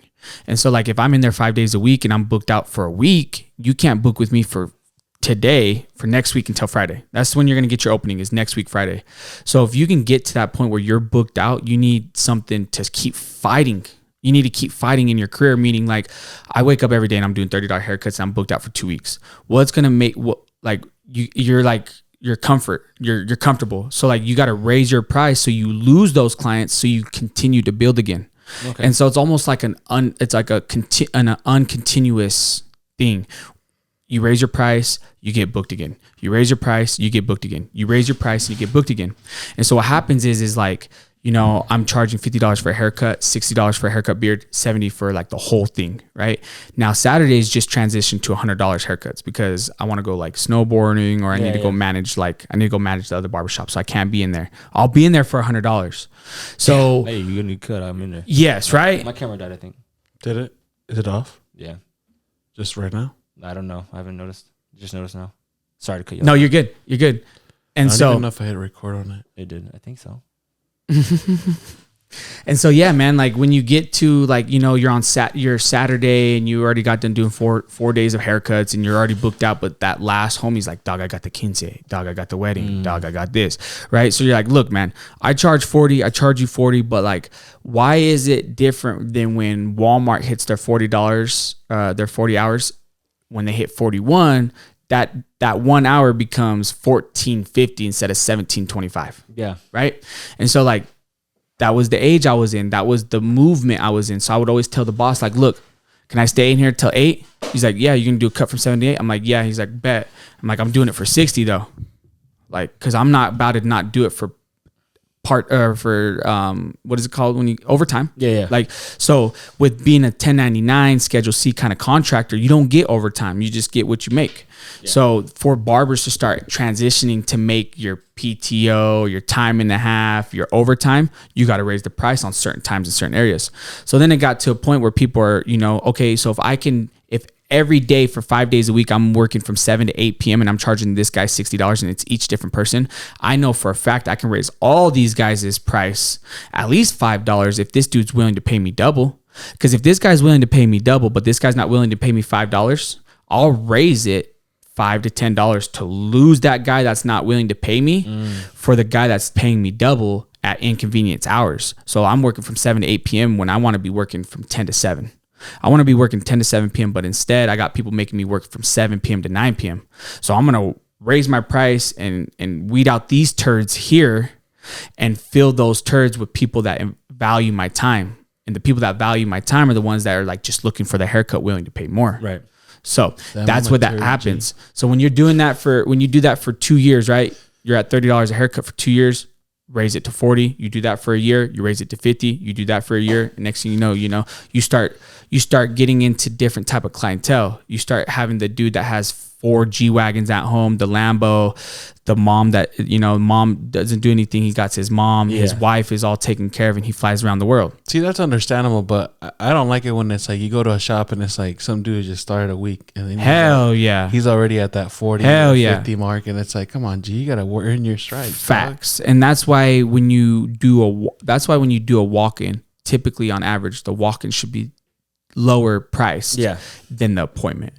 Typically, sometimes it doesn't always happen, but like, yeah, if you're getting that new guy and he's busting you out $80 and your shit ain't crisp, hell no. Like, call my credit card and be like, hey. That's when it's like, if I'm paying $8 for a cut and you say, how does it look at the end? I'm like, listen, brother. Yeah. You gonna have to take and like a lot of times when you get up to that price, you want to be able to just ask, like, can I do your eyebrows? Can I do your mustache? You gotta add a different service. Yeah, like, do you mind, like sometimes you come in, you're like, bro, just take off my cheeks. Yeah. Like, I know for the first 2 times when I cut your hair, at the end of the service, you're like, oh, but real quick, can you grab my, and I'm like, okay, mental note. Foss wants something done with his face after the haircut. So when I'm cutting you, which she does, that I can see that. Dog, when I'm cutting him, I already know right when I get to the point, I'm like, all right, Foss, you mustache, beard, or goatee. This week, just keep the goatee. Boom, take everything off because it's faster for me to get to that than to be like, how does it look? Looks good? Hell yeah. Wait a second, bro. Do you think you can do this, that, this, that, this, that? It's like, what do you need? Right then and there, and I'll just get it done. So then that way I'm not repetitive, That sounds like him. But he's saying that now I know, like, it's like a learning experience. So like, and I'm like, quick. I'm like, hey, can you take this off quick? Dude. no. Like the new barber will be like, oh, so you just want a haircut today? Get the haircut done, and then they'll just leave the beard and everything, and the guys will be like, hey, do you think you can do the beard and everything too? And it's like, dog, you should have asked that guy. You're doing that guy's beard anyways. Yeah. Like, if that guy has a beard, you ask, because that's more money for you. Yeah. Duh. So, but like for me, I'm not going to charge. He pays for it? No. I get him done. I get it all done. So he books the haircut, but since I know his hair and he needs the fade, I just get it done. Because what I do is I don't get the top done, so I count. Boom. I count it's not like I'm fucking asking for a taper in my beard. I just say, can you just take it out? Yeah, that's his. No, that's his. See, and now what's funny is that gray line. So like, you asked a new barber, right? Yeah. You asked the new barber, like, give me the haircut. And then after, you're like, look, dog, I just got the little peach fuzzies, like, right here. Do you think you can just do it? Yeah, I got you. They'll do it. And then at the total, it's like, okay, so I got a haircut and the shave. You're like, motherfucker, you didn't shave me. Yeah. You just took it off. Yeah. Right? But then the haircut goes from like 30 to 50 because they're trying to throw that shave in there. It's like, no, you're a new barber. So like, you gotta take that off for free a couple times before when that guy asks you, like, hey, can I get the shave? Well, that's why, because I had asked him not too long ago, or it was like after a couple times I said, what's the difference between this cut, this price cut? And I said, what's the difference between the next one? It was like, one was, I don't know. I have code word. Mine's code word. So like for me, it's Savant Basic, and Savant. So I'm like, what's the difference between the basic and this one? And he's like, oh, if you want your beard, blah, blah, blah. And I said, oh, so if I want my, like, something intricate done with my beard, or I want to design, should I book this one? He's like, yeah, because then I can space out my time. And then I was like, oh, okay, well, normally I don't ever get my top done. So like, if I just want it shaved off or something, he was just like, oh, you can just, do it, it's just something quick, because I'm only doing your sides in the back. So then I clarified. So now if like I want to design, because there's one time I asked for a design, but I didn't know. I was like, oh, fuck, that's my bad. And then if I want to design or something, I'll book the more expensive one. Right. Why are you fucking smirking like that? Piece of shit. Bossy's always finesseful, bro. If he can, I'm not trying to finesse my friend. If he can get something for a fucking, no, he doesn't care who it is. He'll do it to anyone, that's bro. Not true. Yeah, that shit's funny. I love it. Like, I like to tell my new barbers that, like, you got to get hustled. If that person wants something done, do it for free. Have them come back to you. Start building that clientele. Yeah, exactly. Yeah. Just like, there's that fine line, bro. Like, when someone comes and pours concrete, he's like, I got to buff it, I got to sand it, I got to put the corners, there's cracks in it. I'm like, okay, well, that comes with everything, right? Yeah. Are you just gonna pour that shit and leave? Yeah. You better pour that shit and make that shit smooth, right? Yeah. Make my shit straight. Yeah, so there's that fine line. You know, barbers get carried away with it, and they're like, "Nah, that's $100 haircut." I'm like, "Fuck, bro! Like, you gotta put $100 into work to it." Yeah, You exactly. better fucking wax my nose hairs. You better That shit put the better hot get me towel laid for on me. sure. Hell, I'm going to yeah. Ulta and Target right after this just to walk around. I better get a couple numbers. Hell yeah, Something, G. absolutely. So, I better get someone to flash me them titties. okay. Minimum. All right. All right. All right, ladies and gentlemen. Well, I hope you guys enjoyed today's episode because I sure did. It was a great one. Again, we appreciate Marcus for joining us today. I hope you enjoyed today's show. And I like to do this for our guests. I roll out the red carpet. Tell us where they can find you. We'll put all your socials in our posts and maybe what your Instagram or where they can find you and what the website is and things like that. So on Instagram, you can find me at Marky Blades. It's MARKY BLV, V for the A, DEZ. I know Mark Bovladez, whatever. That's my personal handle. You can find any of the barbershops if you're close to Magna, Mill Creek, or Bountiful. Magna Savant Do Barbershop. The Mill Creek is Savant Studio Barbershop. The Bountiful shop is Savant Trois Barbershop. We're open 7 days a week. We take walk-ins. You can book an appointment if you're looking for someone specific or you're looking for that freshie. You want your time. You could do that.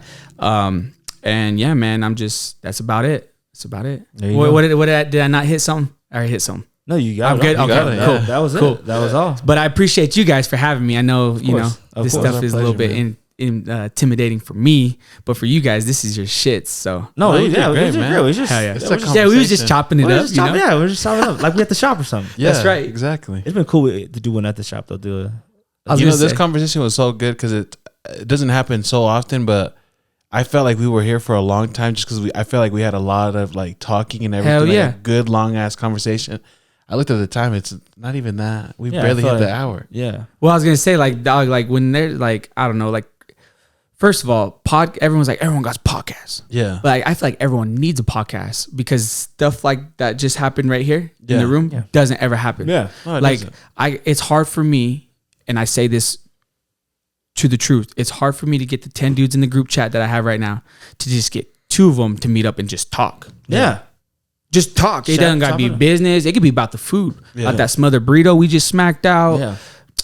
about the wives, about the family. But like this Men, right men here, need that. You know, that's how we men do need this. that because Yeah. you know we because don't- it's like the the therapy and shit, talking and stuff, like just talking. Yeah. Like I didn't need no therapy. I'm not stressed, but goddamn, I feel good that I got to just talk for an hour and a half about shit that I do that you guys are intrigued about. Yeah. Yeah, What the no. fuck? That's what I'm saying. So, and I hope everyone else felt the same way. And that's what we do here at the 8. So, The 8, keep tuning in. Sheesh. So, have you got any closing statements?